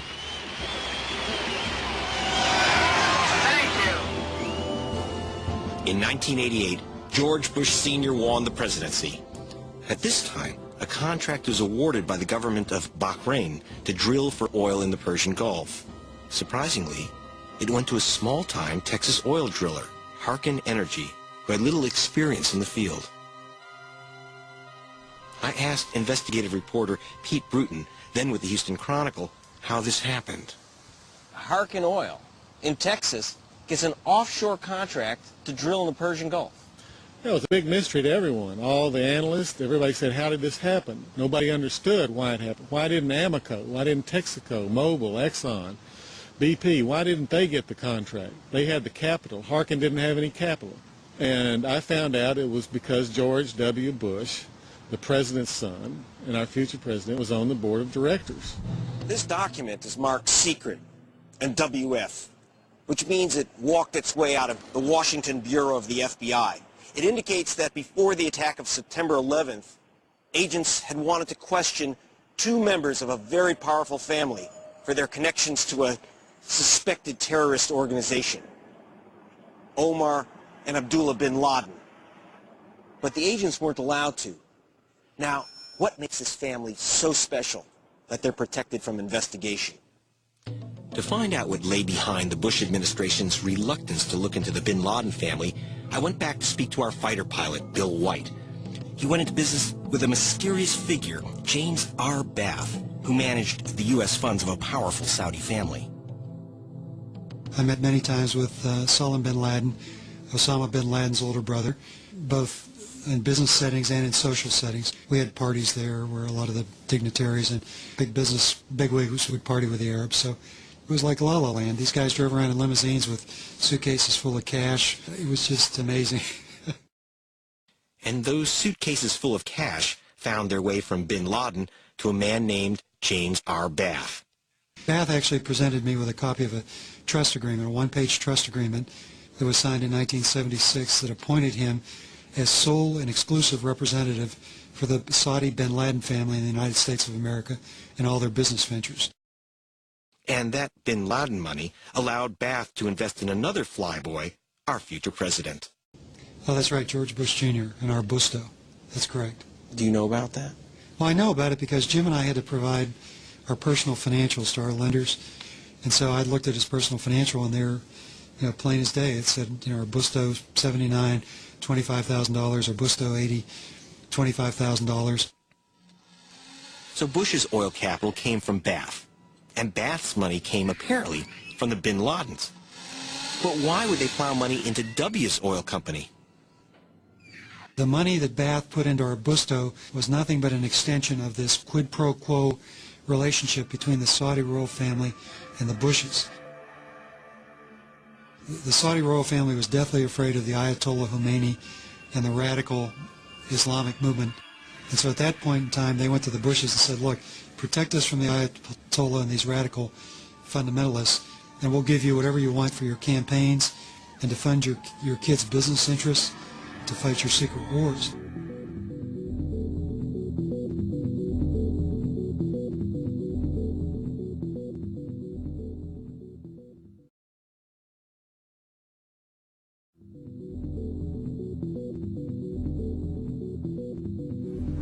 in order to truly understand what happened on September the 11th and the close relationship between the Bushes, the Bin Ladens, and the rest of the Saudi elite, you have to go back about 25 years and south a couple of thousand kilometers to Houston, Texas, where in the mid-1970s George W. Bush was a young man just trying to learn the ropes in his family's two businesses, politics and oil. George Sr. struck it rich in oil, became a congressman, then director of the Central Intelligence Agency, where it said he first won the friendship of the Saudi royal family by arranging CIA training for their palace guards. And George Jr. was trying to follow in his father's footsteps. A Harvard business grad, he dabbled in politics and the Texas Air National Guard. And it was about the same time that a man named Bill White, a former fighter pilot with a Harvard MBA himself, was recruited to work in Houston with someone with business and personal connections to both George Bushes. His name was Jim Bath. This fellow, James R. Bath, needed someone to run a series of real estate companies that would be grub-staked by not only the political families but also by some foreign nationals, the Saudis. And so I came down on an interview and met Jim. They opened an office in downtown Houston where Bill White became Jim Bath's partner and confidant. But White says Bath spent most of his time dealing with his foreign partners, a wealthy Saudi family, the Bin Ladens. He also ran a company in the same building called Bin Laden and Associates, which Jim explained was a procurement company for the Saudis. He bought a bank for them, he bought an airport for them, he started an airline for them, among other ventures in Houston, Texas. Now at that point, had you ever heard the name Bin Laden? No, I had not. Meant nothing to you? Meant nothing to me. But in Saudi Arabia, the Bin Laden's name meant a great deal indeed. They owned one of the largest Saudi construction companies. They were advisors to the royal family. They were the second richest family next to the royals, with billions of dollars to invest abroad in places like Houston, where the Bush family lived. They moved into this estate in one of Houston's finest neighborhoods. A Bin Laden brother named Salam Bin Laden and a brother-in-law, Khalid bin Mahfouz. Mahfouz was also one of the Saudi royal family's bankers. So is it fair to say that when the Bin Laden group establishes an office in Houston, the presence of the Bush family at that point had a lot to do with it? Oh, absolutely. I think that was essential, the essential element. And I don't think any of those dollars would have come into the United States or any of those assets been purchased had not there been this quid pro quo relationship with the Bush family. While the Bin Ladens built their ties to Texas, back home in Saudi Arabia they were making another kind of foreign investment. In 1979, the Soviet Union occupied Afghanistan. The Saudi royal family wanted to build a Muslim army known as the Mujahideen to defend Islam and force the Russians out. They turned to their trusted advisors, the Bin Ladens, who offered up a lanky 21-year-old named Osama. The man who personally chose Osama bin Laden to build that army would also become his mentor, Saudi Prince Turki Al Faisal. Last year on British television, he reminisced about the young bin Laden. In those days, he was a young man who had committed himself to helping the Afghan Mujahideen liberate themselves from the Soviet occupation of Afghanistan. And he was doing a lot of good. He was bringing support and aid to the Mujahideen. Meanwhile, back in Houston, the Bush family was also on the move. George Sr. was about to become vice president, and his son made a career decision too. By the late 70s, George W. Bush was setting out on his own. He established an oil exploration company that he called Arbusto, a Spanish word that loosely translated means bush. But before Arbusto could find oil, it needed to find some money, operating capital. And apparently George Bush knew where to look. Well, Bath had told me that he had used Saudi money to fund George Bush Jr.'s foray into the energy business. This is the Arbusto Corporation? Yes, the Arbusto partnerships. As Bath's partner, Bill White, says he had access to information about the financial dealings between the Bin Laden family and George W. Bush. He later obtained Bath's personal financial statements when the two had a falling out and became involved in litigation. On schedules that show his partnership interests, he shows a personal partnership interest of $25,000 invested in Arbusto 79 and another $25,000 investment in Bush 80. But according to White, that share was only Bath's commission for investing the bin Laden's money with Bush. Do you have any knowledge of how much money the Saudis put in? Well, he told me it was in excess of, $1 million. So there's no question in your mind whatsoever that whatever went into George W. Bush's companies from Jim Bath was money from the Saudis. 100% of it was Saudi money. And George W. Bush would have been aware of that? Oh, absolutely. But that wasn't all. A few years later, another oil company in which George W. Bush was involved needed cash. It got a reported $25 million, again, thanks in part to Bush's old Houston neighbor, Khalid bin Mahfouz, Osama bin Laden's brother-in-law. And it wasn't only George Bush the son who benefited. The bin Ladens did business with the Houston bank where George Bush Sr. was on the board. What time is it? Victory time. This is the non-political part of this. Come on. And businessman Bill White says whether Bush Sr. knew it or not, the bin Ladens were also generous with him when he ran for president in 1988, allegedly finding a way around the U.S. ban on foreign campaign contributions. My understanding from Bath was that they were making campaign contributions by taking briefcases full of cash to the law firms.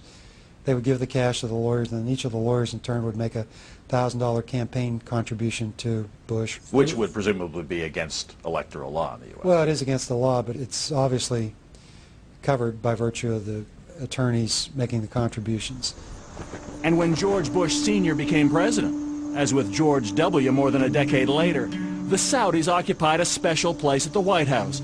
The Oval Office always open to one man, Saudi Arabia's ambassador, Prince Bandar. He's got instant access. He calls them up, says, I'm coming over. He's got instant access to the CIA, anybody he wants. He can summon people. He can call anybody up at home at any time, which most ambassadors in Washington cannot do. Robert Baer served with the CIA for 21 years and spent much of that time in the Middle East. What is the George W. Bush calls Bandar? Bandar Bush? Bandar Bush, yeah, calls him Bandar Bush. You know, that's fine. Bandar's a great ambassador. It works great until you turn a blind eye, until you believe everything Bandar says. Baer believes that Bandar's position is symptomatic of the blind self-interest on both sides. That's the Saudi-American relationship's fatal flaw. It's a lesson George W. Bush and his administration wouldn't learn until it was much too late. Had Saudi Arabia been acting as one might expect a true ally and friend to act, could they have told the U.S. all they needed to know about the real threat posed by bin Laden? They knew everything. They were the source of fundings that went to buy arms, to buy bombs through their charities. And those charities in Saudi Arabia are all controlled by the government to some extent. It was 1991. The Gulf War was over. American troops had defended Saudi oil fields against Saddam Hussein. Now the U.S. could continue to enjoy the economic security which came with all that Saudi oil. It was essentially the same deal George W. Bush himself made when he did business with the bin Ladens in Houston. One side got a powerful partner, the other oil and money. Former CIA agent Robert Baer. The United States depends upon Saudi Arabia for its oil production. Saudi Arabia also recycles all the money it makes off oil in the United States and puts trillions of dollars in our banks. It pays for presidential libraries, anything you can imagine. And the Clinton White House wasn't immune to Saudi charm either. It was difficult not to give the benefit of the doubt to the biggest buyer of American military hardware with the deepest pockets in the stock market, not to mention the world's largest oil reserves. Which is why after George Bush Sr. left office and became a senior advisor to the powerful international investment firm, the Carlyle Group, he paid a number of visits on their behalf to his good friends, the Saudi royal family and the bin Ladens. A very nice reunion with friends. I'm very pleased to be here. They soon became Carlyle clients. Incredibly, on September 11th, Bush and the head of the bin Laden family would be at the same Carlyle Group meeting in Washington, just a few miles from where Osama bin Laden's hijackers would attack the Pentagon.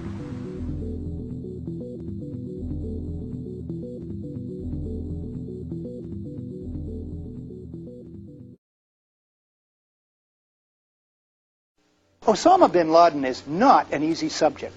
Characterizations of him vary wildly. The most common, because it's the official narrative of cardboard cutout simplicity, is that he's the world's #1 villain, the diabolical mastermind behind the events of September 11th. Another view, Osama is the conscience of Islam. Well, globally, Osama is like a Rorschach ink blot. His character and role morph into what various publics project upon him, based on what they're led to believe. Take books. There's an adage you can't tell a book by its cover. Maybe so, but you can tell it by its index. Bin Laden, the man who declared war on America, is by Joseph Bodansky, former senior consultant to the Pentagon and U.S. State Department. Bodansky explains a vast global conspiracy, it says in the foreword. The index entries on bin Laden in this 440-page book run almost 2 pages. But there are just 4 references to the CIA, mostly brief, and they reveal nothing. Yet the decades-long $8 billion CIA covert operation in Afghanistan was also its largest ever, according to numerous sources, including journalist John Cooley in his book, Unholy Wars, Afghanistan, America, and International Terrorism. Contrast the Bodansky book with this one, Taliban, by Ahmed Rashid. He's a Pakistani journalist who's covered Afghanistan for 21 years.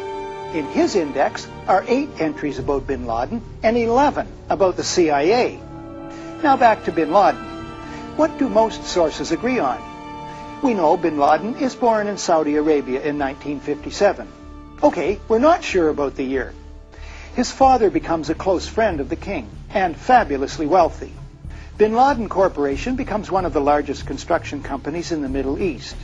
In this business, you're dealing with the Pakistani intelligence, the ISI, Saudi intelligence, the CIA. With his family's blessing, Osama becomes closely associated with the CIA in the Afghan war against the Soviets. Bin Laden Corp, Ahmed writes, built major training camps for the CIA. In 1986, he helped build the Coast Tunnel Complex, which the CIA was funding as a major arms storage depot, training facility, and medical center for the Mujahideen. At this point, bin Laden's story, like Stephen Leacock's horse, rides madly off in all directions. My questions: did he turn against the CIA? Maintain ties while making anti-American statements? Was he manipulated? Former associates describe him as deeply impressionable, always in need of mentors. Rashid writes, "You're forced to turn to a larger canvas," as in the final draft of this to-be-published book, The War on Freedom, Causes and Consequences of 9/11, by Nafiz Ahmed, Executive Director of the Institute for Policy Research and Development in Brighton, England. He's an Oxfam campaigner who specializes in writing international reports on human rights. News of his reports have been carried by Reuters, Associated Press, The Guardian, The Independent, The Jewish Chronicle, and the London Jewish News. Ahmed writes that bin Laden is merely a piece in a chess game. The stakes of the game are the last of the world's oil reserves and the Bush administration's consolidation of power to pursue a drastic, unlimited militarization of foreign policy on a massive and unprecedented scale required by long-standing elite planning while crushing domestic dissent and criminalizing legitimate protest. I believe that if we shrink from testing Ahmed's overview and accept only the headlines of the day, we will fail to see the forest for the trees. The USA helped recruit, train, and equip thousands of killer mujahideen in the anti-Soviet war. Ahmed's book and other evidence shows the recruiting of and training of terrorists, including those in Al-Qaeda, has continued for years. The White House went underground with this aid. This is detailed in the 1993 book, The Outlaw Bank, A Wild Ride into the Secret Heart of BCCI. BCCI stands for Bank of Credit and Commerce International. It collapsed after exposure of its massive fraud and corruption. The book's authors are Jonathan Beattie and S.C. Gwynne. Beattie was an investigative reporter and senior correspondent for Time magazine. Gwynne, Time's economics editor and author of Selling Money.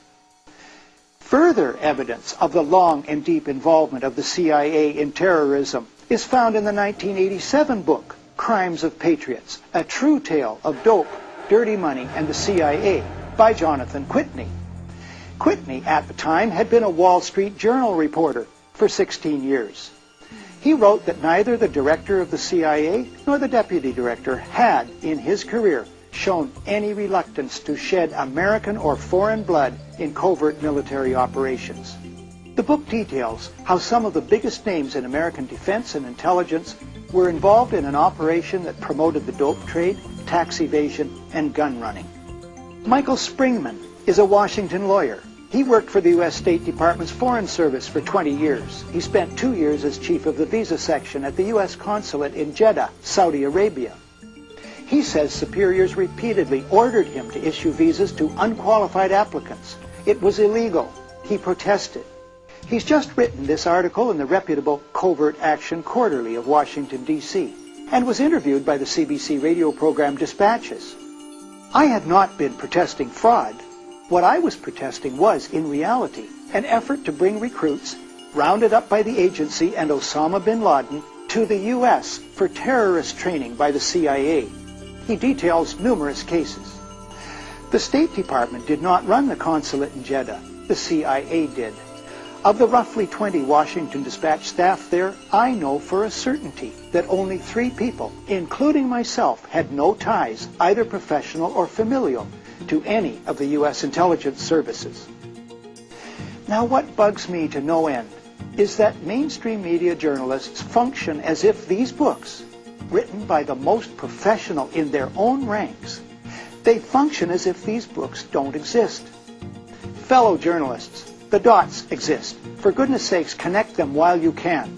There are plenty of what we call in the news business PEGs, solid current evidence, new dots.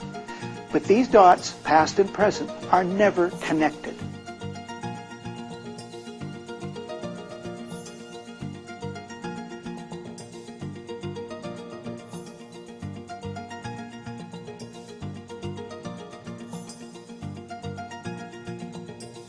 Though, as always, the intelligence community has gone almost immediately to Osama bin Laden as a principal suspect. And we don't know why they have done that, but it seems to be something of a tradition.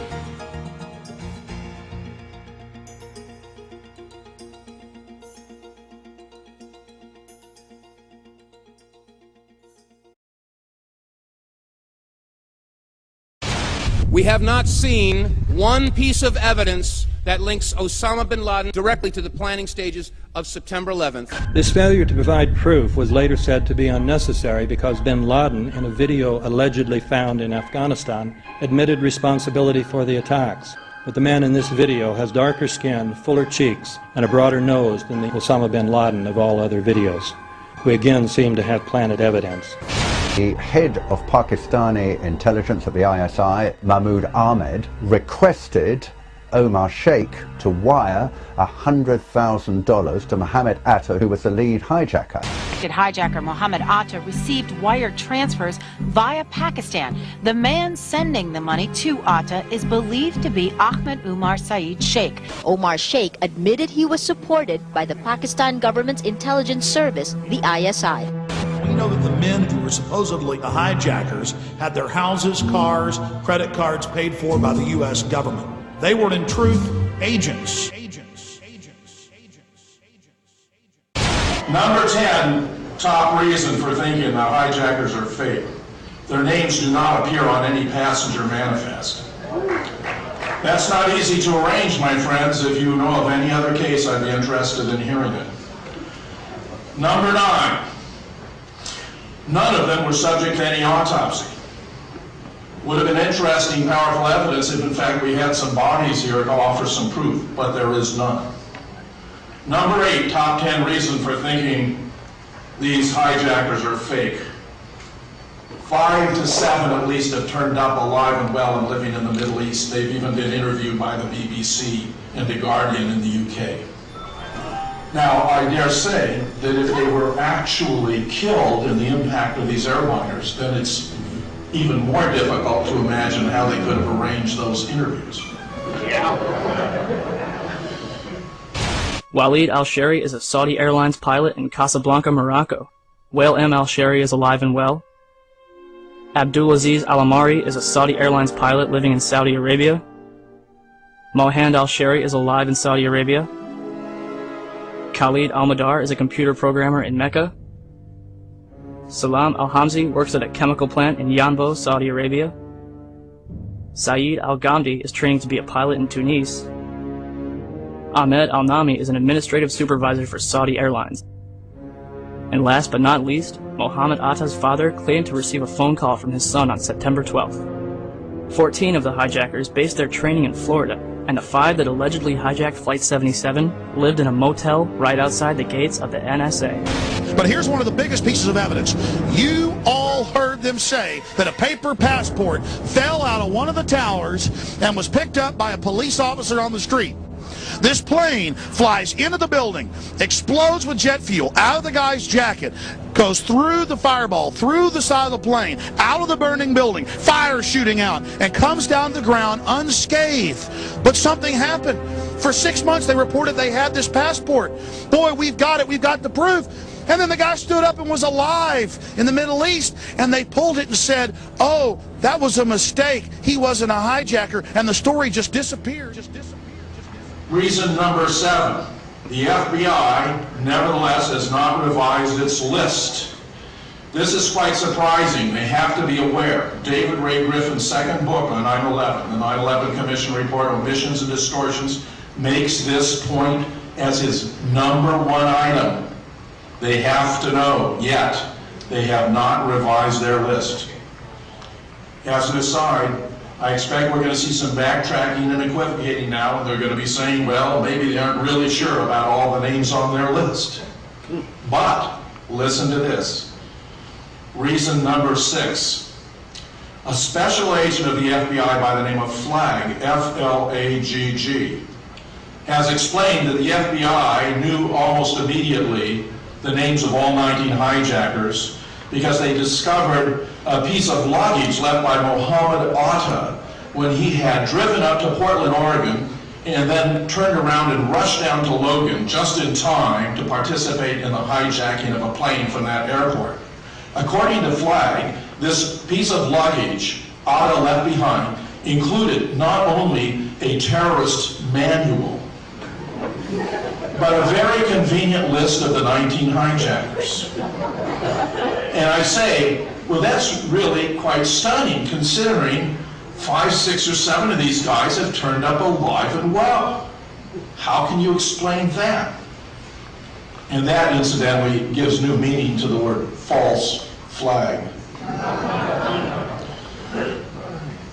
My top 10, number 5 reason for thinking these hijackers were fake. They could not have flown the planes.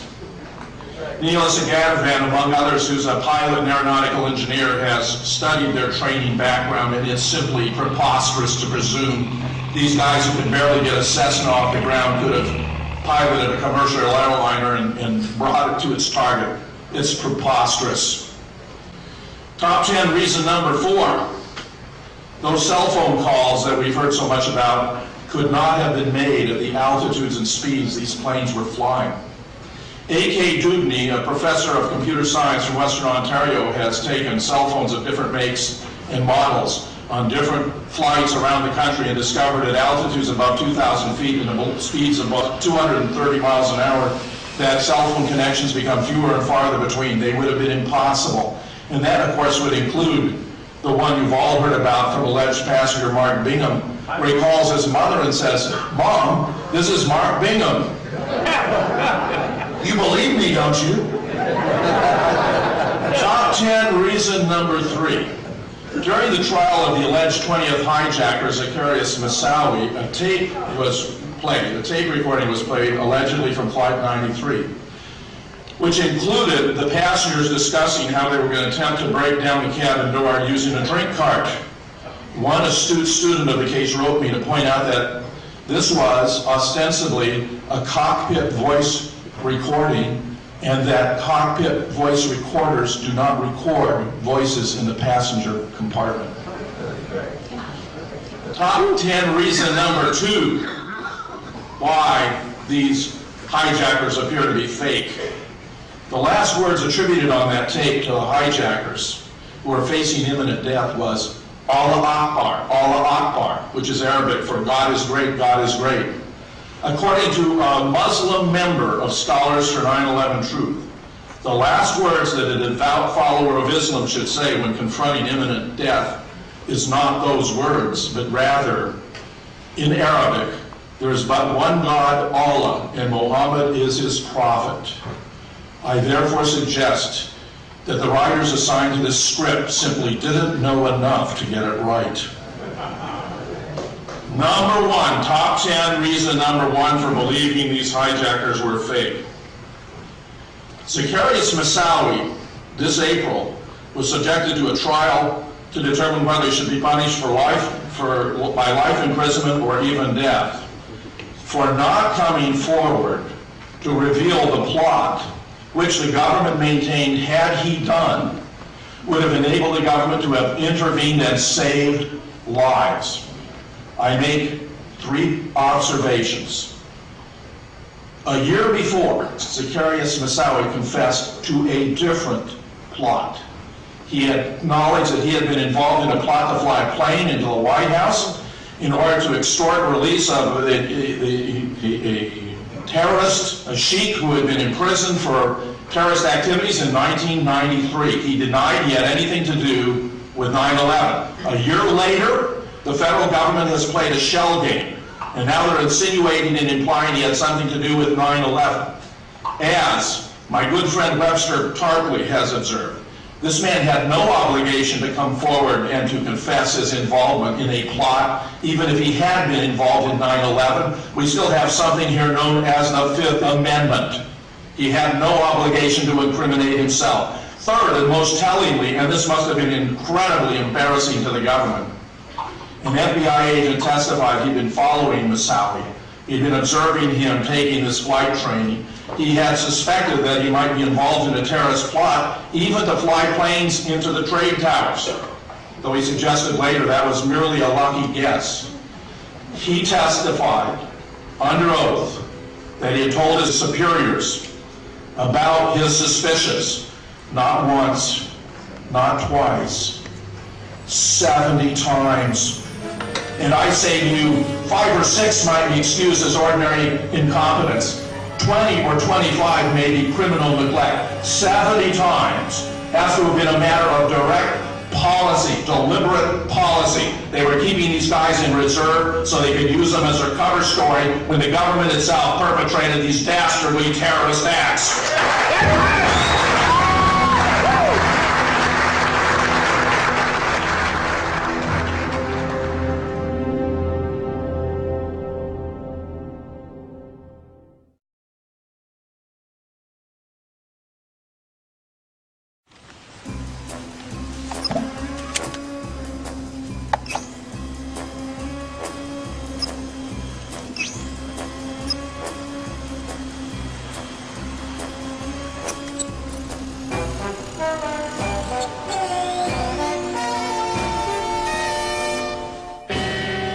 So you can keep an eye on me?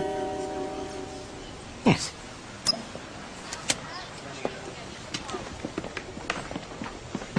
When they analyzed the stock market after 9/11, the CIA discovered a massive shorting of airline stocks. When the stocks hit bottom on 9/12, somebody made a fortune. I gotta be honest with you. When the September 11 situation happened, I didn't know that. And I must say, and I want to say this because I want to take it lightly. It's not a light situation. It's a devastating act. It was really a bad thing. It was one of the worst things I've seen in my lifetime, you know. But I will tell you, and every trader will tell you, who was not in that building, and who was buying gold and who owned gold and silver, that when it happened, the first thing you thought about was, well, how much is gold up? The first thing that came to mind was, my God, gold must be exploding. Fortunately for us, all our clients were in gold. So when it went up, they all doubled their money. Everybody doubled their money. It was a blessing in disguise. Devastating, crushing, heart-shattering, but on a financial sense. For my clients that were in the market, they all made money. Now, I wasn't looking for this type of help. But it happened. When the U.S. bombed Iraq back in 1991, the price of oil went from $13 to $40 a barrel, for Christ's sake. Now, we couldn't wait for the bomb to start raining down on Saddam Hussein.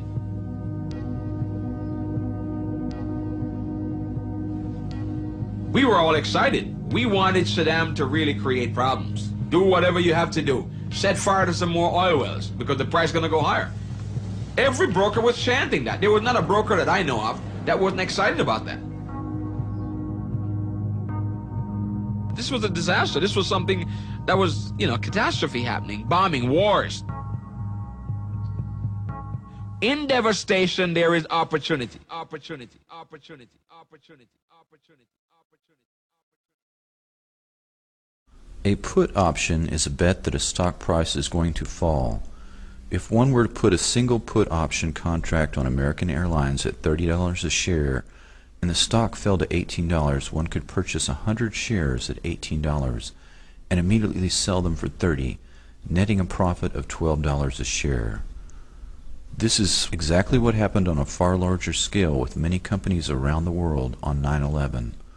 The levels of options purchased the week of 9/11 were more than 6 times higher than normal.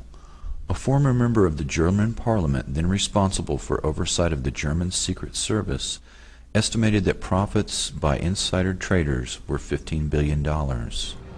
Wall Street analyst Phil Erlinger was the first to spot the suspicious trades. What I see is prior knowledge. You can call it conspiracy. It's my opinion that somebody knew ahead of time that 9/11 was going to happen and they made bets to take advantage of it. And these bets weren't just normal run-of-the-day bets. They were far in excess of what we would call normal activity. Put options set to expire on September 30th, 2001 were bought on August 6, 2001 or earlier at the Chicago Board Options Exchange. These put options were basically a bet that the stock would plummet. When it did, the people who purchased those put options made a lot of money. Thousands of put stock options were bought on United and American Airlines immediately prior to September 11th, 2001. On average, during the first weeks of September 2001, 27 put options were bought each day on Morgan Stanley, one of the World Trade Center's largest occupants.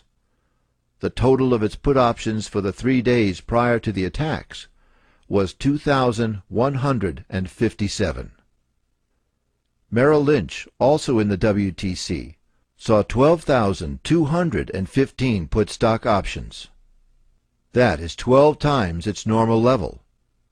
Between September 6th and 7th, Chicago Board Options Exchange saw 4,744 put option contracts with United Airlines and only 396 call options. On September 10th, put options for American Airlines totaled 4,516 versus 748 call options. In addition, these trades were not only occurring in our country, but around the world. There is no chance that all or even most of the trades were placed by Osama bin Laden or Al-Qaeda. According to Fox News, CNN, and the BBC, insider trading reports were found in the USA, Germany, Britain, France, Canada, Japan, Monte Carlo, Switzerland, Hong Kong, Italy, Spain, Belgium, Luxembourg, and Singapore. The director of the CIA headed a firm that bought some of these put stock options. Until 1998, Buzzy Krongard headed United Airlines stock. Mr. Krongard was head of Bankers Trust until he resigned and was promoted to CIA Executive Director by President Bush in March 2001. Buzzy Krongard purchased this stock, and our government did nothing about it. Deutsche Bank is also one of the 4 banks most used by the bin Laden family. Additionally, $2.5 million in put options on United and American Airlines went unclaimed. The German central bank president, Ernst Weltek, had a study conducted by his bank. It indicated, quote, "There are ever clearer signs that there were activities on international financial markets that must have been carried out with the necessary expert knowledge in industries such as gold, oil, airlines, and insurance companies." There was a lot of money to be made from the events of September 11th, and indeed, many people in our own government called the events of September 11th an opportunity.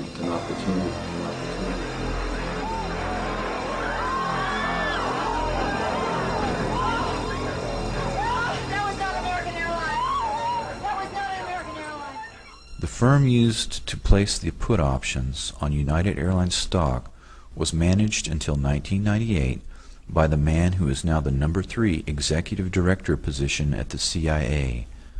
A.B. Buzzy Krongard became vice chairman of Bankers Trust when the 2 firms merged, and his new position was to oversee private client relationships.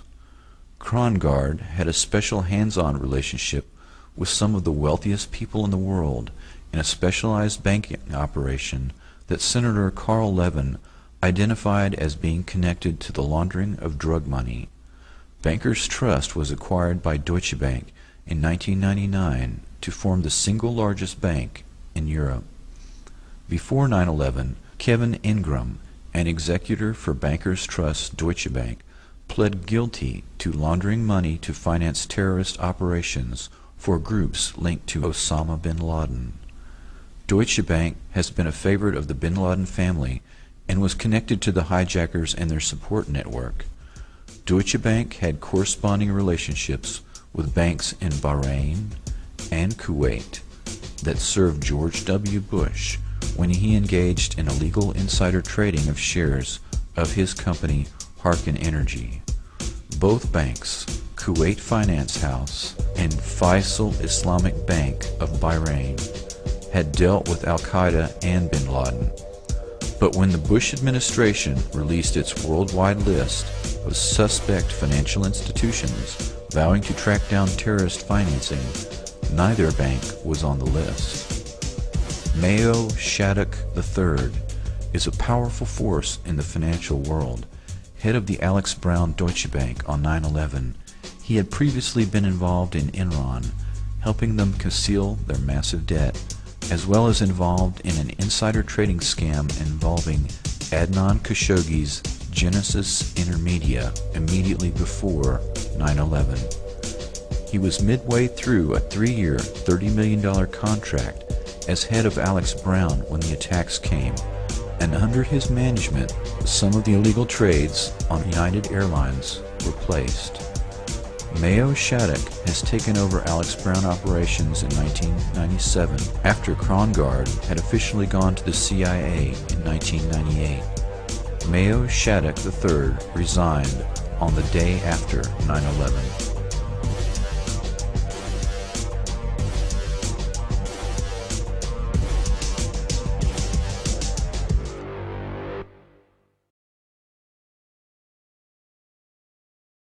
Something wasn't right that day. On Broadway and Warren Street, because of the secondary explosion, we've got numerous people covered with dust from the secondary explosion. Pfeiffer was the first chief into the building. Right away, a guy from the Port Authority told him the damage was somewhere above the 78th floor. But all you had to do was look around. It was obvious. Something had happened right there in the lobby. You just saw that all the windows were blown out. The lobby looked like the plane hit the lobby. NBC's Pat Dawson is close to the scene of that attack. Pat? Just moments ago, I spoke to the chief of safety for the New York City Fire Department. He received word of the possibility of a secondary device, that is another bomb going off. There was another explosion which took place. According to his theory, he thinks that there were actually devices that were planted in the building. Very strong. Boom! An explosion so hard that pushes upwards. Upwards. Rick Sanchez has been there throughout this morning for us. Rick, tell us where you are and what the latest is. I spoke with some police officials moments ago, Chris, and they told me that they have reason to believe that one of the explosions at the World Trade Center may have been caused by a van that was parked in the building that may have had some type of explosive device in it. Jack, what can you tell us happened first in New York? Apparently what appears to happen was that at the same time two planes hit the building, that the FBI most likely thinks that there was a car or truck packed with explosives underneath the buildings, which also exploded at the same time and brought both of them down. Now that's the first time we're hearing that. So two planes and explosives that were in the building, is that correct? That is the working theory at this point. That is still unconfirmed, but that is what the FBI is going on at this point. We had that big explosion from much, much lower. I don't know what on earth caused that. We've heard reports of secondary explosions after the aircraft impacted, whether in fact there wasn't something else at the base of the towers that in fact were the coup de grace to bring them to the ground. We ran down the steps to the lobby. There was no lobby. Everything was torn up. So we continued down the stairs. We came outside in the lobby. There was no lobby. The lobby was totally gone. Did you see other people? People. There's a woman there with her face blown off. It looks like a ghost town. There are federal agents with guns standing outside the federal buildings, clearing people out. The only thing left in the street are people's shoes as they ran out of their shoes to escape the fire bombs and the explosions. I saw the plane coming this way in a spot, goes factory directly to the building. Was this the first plane or the second plane? That was the first plane. The second plane, there's no second plane. It was a bomb. Bombed in the building, not second plane. That was a bomb. Like, it sounded like gunfire, you know, bang, bang, bang, bang, bang, and then all of a sudden, 3 big explosions. You know, it was boom, boom, and the floor started shaking. And then we saw debris fall down, and next thing we know, we had to get out of the building. We stuck on the stairs for a while. We finally got down to the lobby. Then we get to the lobby, it was this big explosion. At 10:30, I tried to leave the building, but as soon as I got outside, I heard a second explosion and another rumble. And then a fire marshal came in and said we had to leave because if there was a third explosion, this building might not last. It just went ba-boom. It was like a bomb went off. And it was like holy hell coming down them stairs. And then when we finally got to the bottom, we were coming out on mezzanine level there. And another explosion came right on me because everyone went flying. What did we do?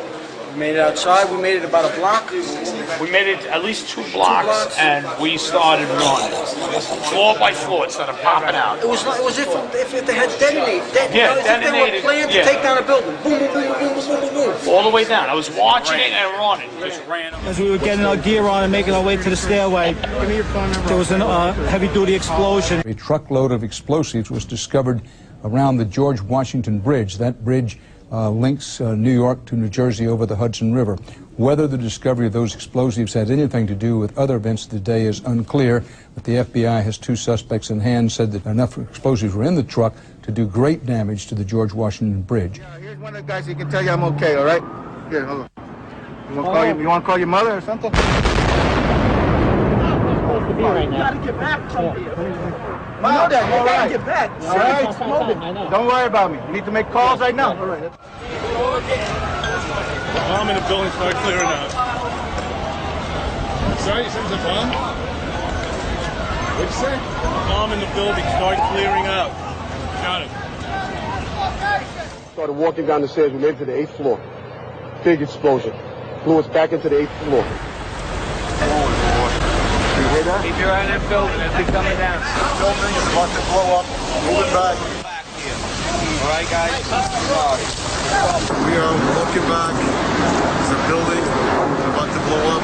Just in the last few seconds, another building, building number 7, one of the buildings in support of the World Trade Center towers, has collapsed. This is no small building. As you can see, at 47 stories, it would stand out in most American cities. The Red Cross rep was like, he goes over and he says, well, you got to stay behind this line because they're thinking about bringing the building down. They didn't say what building, they just said bringing a building down. So we're like, okay, you know, we'll take their word for it, you know, we'll stay behind the line. And he went over and he talked to one of the, through all the commotion, he goes over and he asked one of the Red Cross, or one of the firefighters, what was going on. I guess, I don't know if he got an answer or not.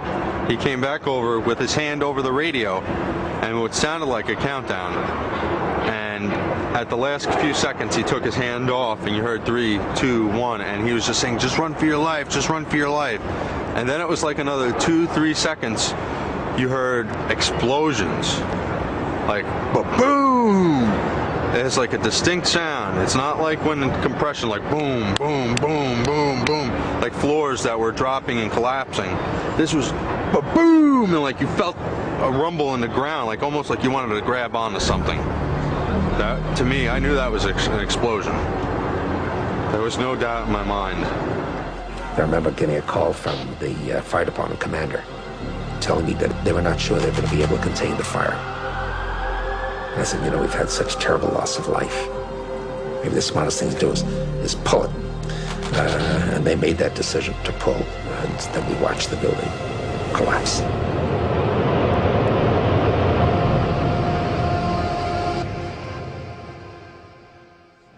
We got down to the 3rd floor, and that's where the stairwell collapsed on us. And we had to dig our way out. Now the building's coming down. We can't see nothing. Once again, saying our prayers. You know, the show is over here now. This is it. And with that, all of a sudden, we're looking for another stairwell. Me and the lieutenant open the door. We find a body in this closet. We were like, what the heck is that? Where did this come from? Holy shit, what's going on here? Something's crazy going on. We got our way out of the 3rd story, and that's where the maintenance fella with a little flashlight saved our lives. He was pointed over, and if it wasn't for him, we never would have found another stairwell. The building would have collapsed. So Willie Rodriguez? Willie Rodriguez. Thank you, Willie. He saved our lives. Saved about 12 guys' lives that day. At least. We got down to the lobby, and everything was blown out, exploded. Everything was. We were the only ones in the lobby now. We're going, wait a second here. Where is everybody? We was just, you know, you think about it, you say, something else had to go on here. Something else was going on here. This just don't happen like this if when a plane hits the 80th floor of a building and the lobby gets blown out. Sorry. I don't care who you are. We're like, how is this happening when the plane was up 50 more stories and the stairwells collapsing on us? Something wasn't right, man. Something wasn't right in Denmark that day. For every window in the lobby to be exploded. I mean, them windows were like as thick as forget it. They were 2-3-inch glasses, you know, come on. They exploded out of the lobby, you know, something, it wasn't from the jet fuel. No way. The elevators exploded. They were down from the lobby. The lobby was over here. That should never have happened. Something would happen there, and that wasn't. We came down. It looked like a bomb went off in the lobby. There was no fire. It just looked like a bomb went off, and the building collapsed. The time and the things that went on between the plane and by the time the buildings came down, there was a lot of things that happened that makes you really wonder what went on there. And that's you know, it's too much. It's too much. There's too many things that went wrong that I mean, I don't like, you know, I'm not, I guess, an expert on a plane in a building, but just me being in there and experiencing what I've seen and dealt with, something wasn't right that day. And I think everybody in that lobby knew it. As you look at their faces and you could see fear, death, destruction happening in seconds.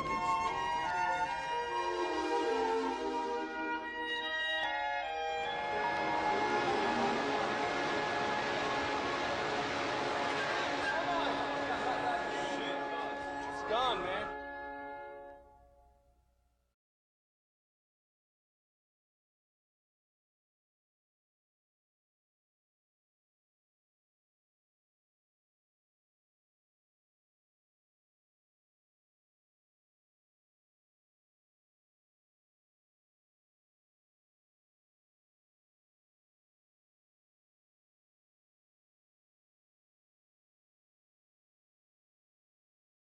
8:46 a.m., New York City, New York. American Airlines Flight 11 is allegedly flown into the North Tower by Mohammed Atta. This is the widely known video of the attack, shot by Jules Naudet. At face value, it may not look like much. However, upon closer inspection, in case you missed it, one more time.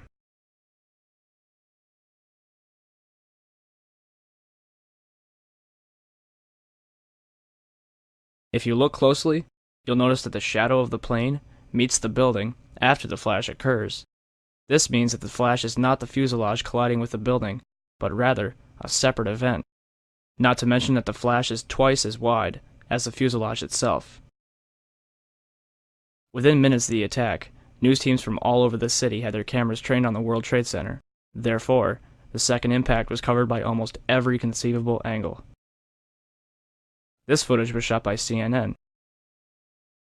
On the underside of the fuselage, an extra piece of equipment is visible.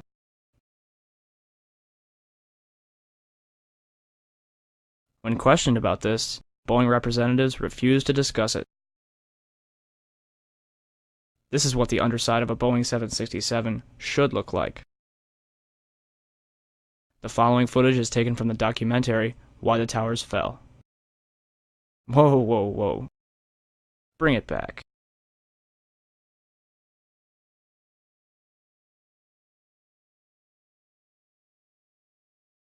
Did you catch that?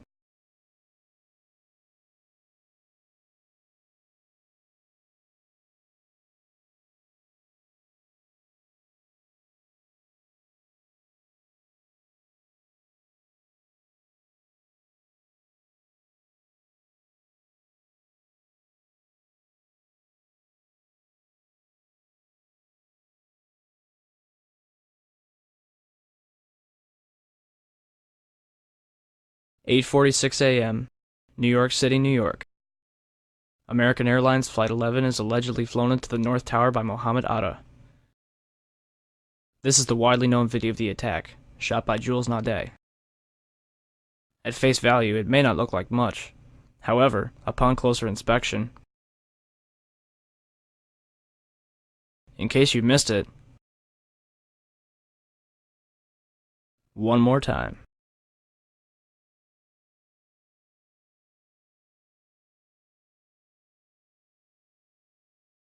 If you look closely, you'll notice that the shadow of the plane meets the building after the flash occurs. This means that the flash is not the fuselage colliding with the building, but rather a separate event. Not to mention that the flash is twice as wide as the fuselage itself. Within minutes of the attack, news teams from all over the city had their cameras trained on the World Trade Center. Therefore, the second impact was covered by almost every conceivable angle. This footage was shot by CNN. On the underside of the fuselage, an extra piece of equipment is visible.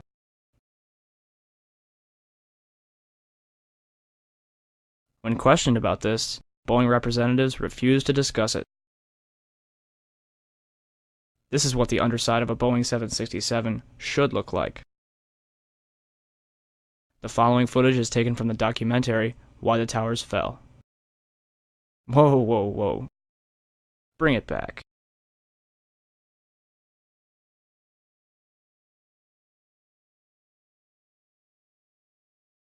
Did you catch that?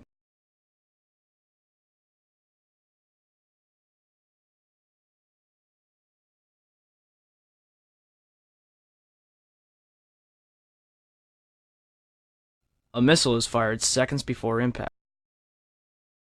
Skeptics claim that the flash is the fuselage colliding with the building. If that were the case, it would look like this. The flash is also present in footage taken by Evan Fairbanks, Jennifer Spell, and CNN. Al-Qaeda certainly couldn't have added this equipment at Logan International Airport. And even if they did, the flight crew would have noticed it. So where did this plane come from?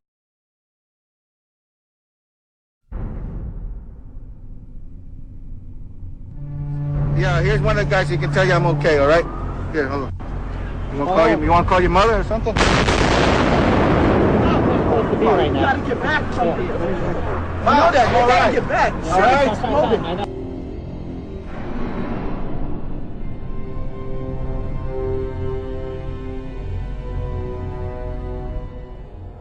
We've heard reports of secondary explosions after the aircraft impacted, whether in fact there wasn't something else at the base of the towers that in fact were the coup de grace to bring them to the ground. When you're down there, Dan, you hear smaller secondary explosions going off every 15 or 20 minutes. And so it is an extremely dangerous place to be. And I'm surrounded by firefighters who are just watching helplessly. They've had to suspend their rescue operation, and they're just watching a burning hulk of building right now. The front part of the World Trade Center has completely sheared off, as well as many of the upper floors. And every few minutes you'll hear like a small sort of a rumbling sound, almost like an explosion sound, and another chunk of it will come flying down into the street. Rick Sanchez has been there throughout this morning for us. Rick, tell us where you are and what the latest is. Well, I'm in that area, if you're familiar with this area, of where West Broadway and Hudson come together right at Chambers. That would put us about a block and a half away from the site of where the explosion was. That area has just been evacuated because police have found what they describe as a suspicious device, and they fear that it might be something that could lead to another explosion. Obviously, there's a real sense of caution here on the part of police. I spoke with some police officials moments ago, Chris, and they told me that they have reason to believe that one of the explosions at the World Trade Center, aside from the ones that may have been caused by the impact of the plane with the building, may have been caused by a van that was parked in the building that may have had some type of explosive device in it. So their fear is that there may have been explosive device planted either in the building or in the adjacent area, and that's why they're being so cautious. We heard another explosion, and I'm assuming that's the one that came from the lower level, since there were two. And I right, because it was like 18 minutes apart. Well, this is the first explosion, and there was a second explosion in the same building. There were two explosions. Okay. Federal agencies that were down there do believe that there was some sort of explosive device somewhere else besides the plane's hitting. NBC's Pat Dawson is close to the scene of that attack. Pat? Just moments ago, I spoke to the Chief of Safety for the New York City Fire Department. Chief Albert Turry, he received word of the possibility of a secondary device, that is another bomb going off. He tried to get his men out as quickly as he could, but he said that there was another explosion which took place.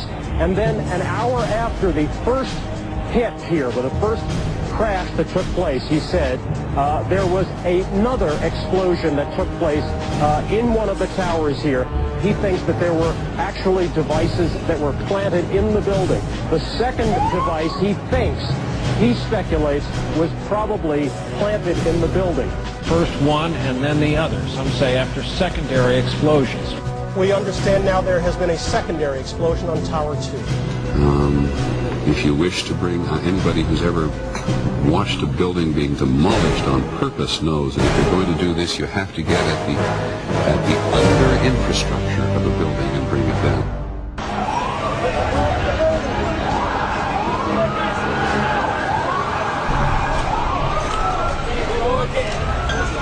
Bomb in the building, start clearing out. Sorry, you said it's a bomb? What'd you say? Bomb in the building, start clearing out. Got it.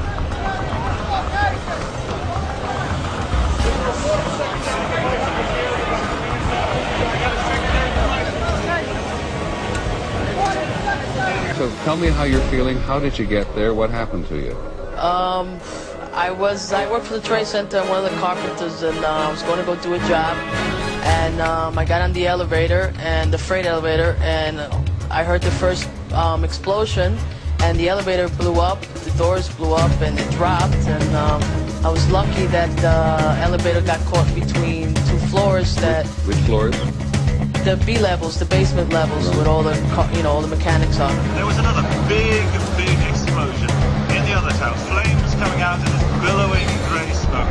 People People still not panicking, people not quite understanding what was going on. Then somebody said that they saw an airliner go into one of those towers. Then, I don't know, an hour later than that, we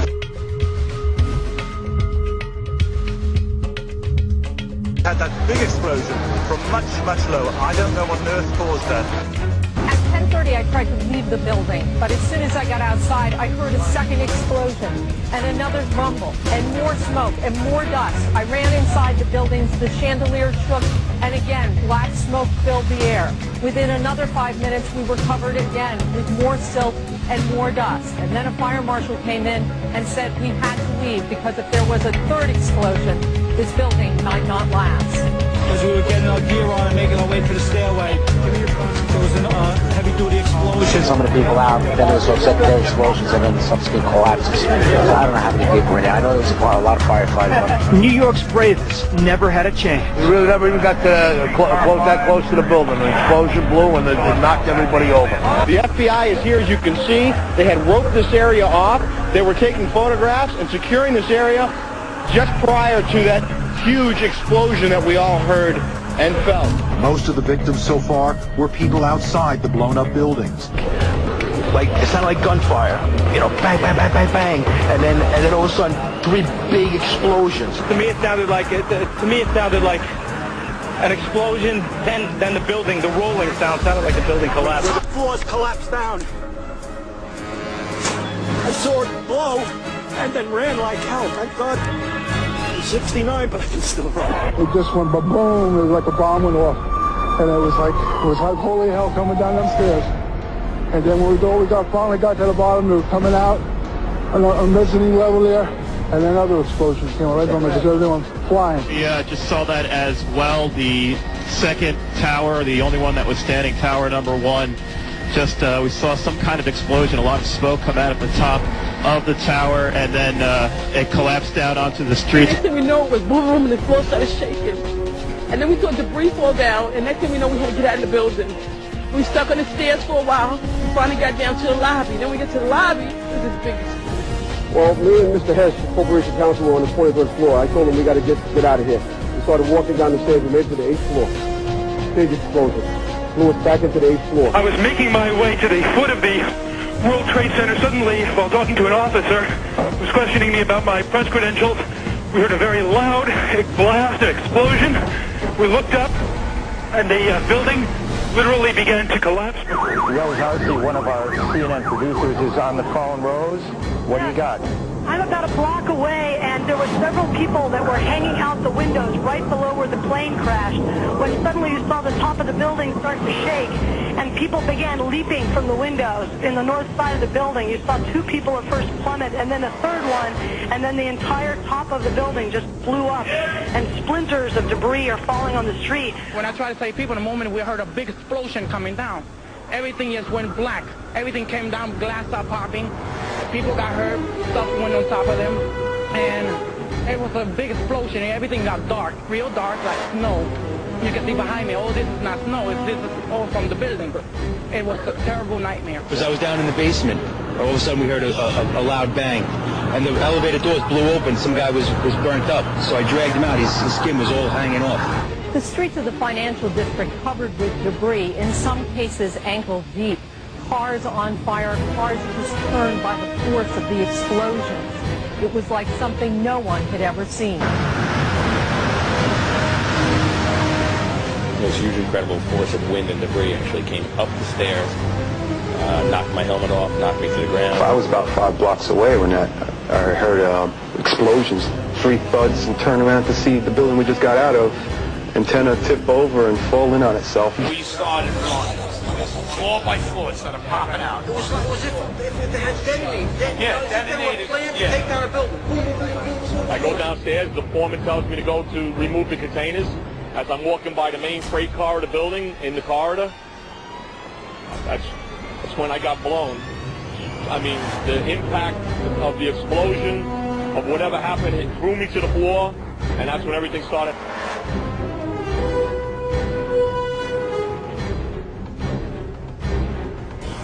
This was clearly, the way the structure is collapsing, this was the result of something that was planned.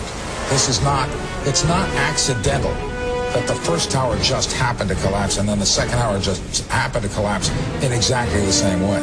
How they accomplished this, we don't know.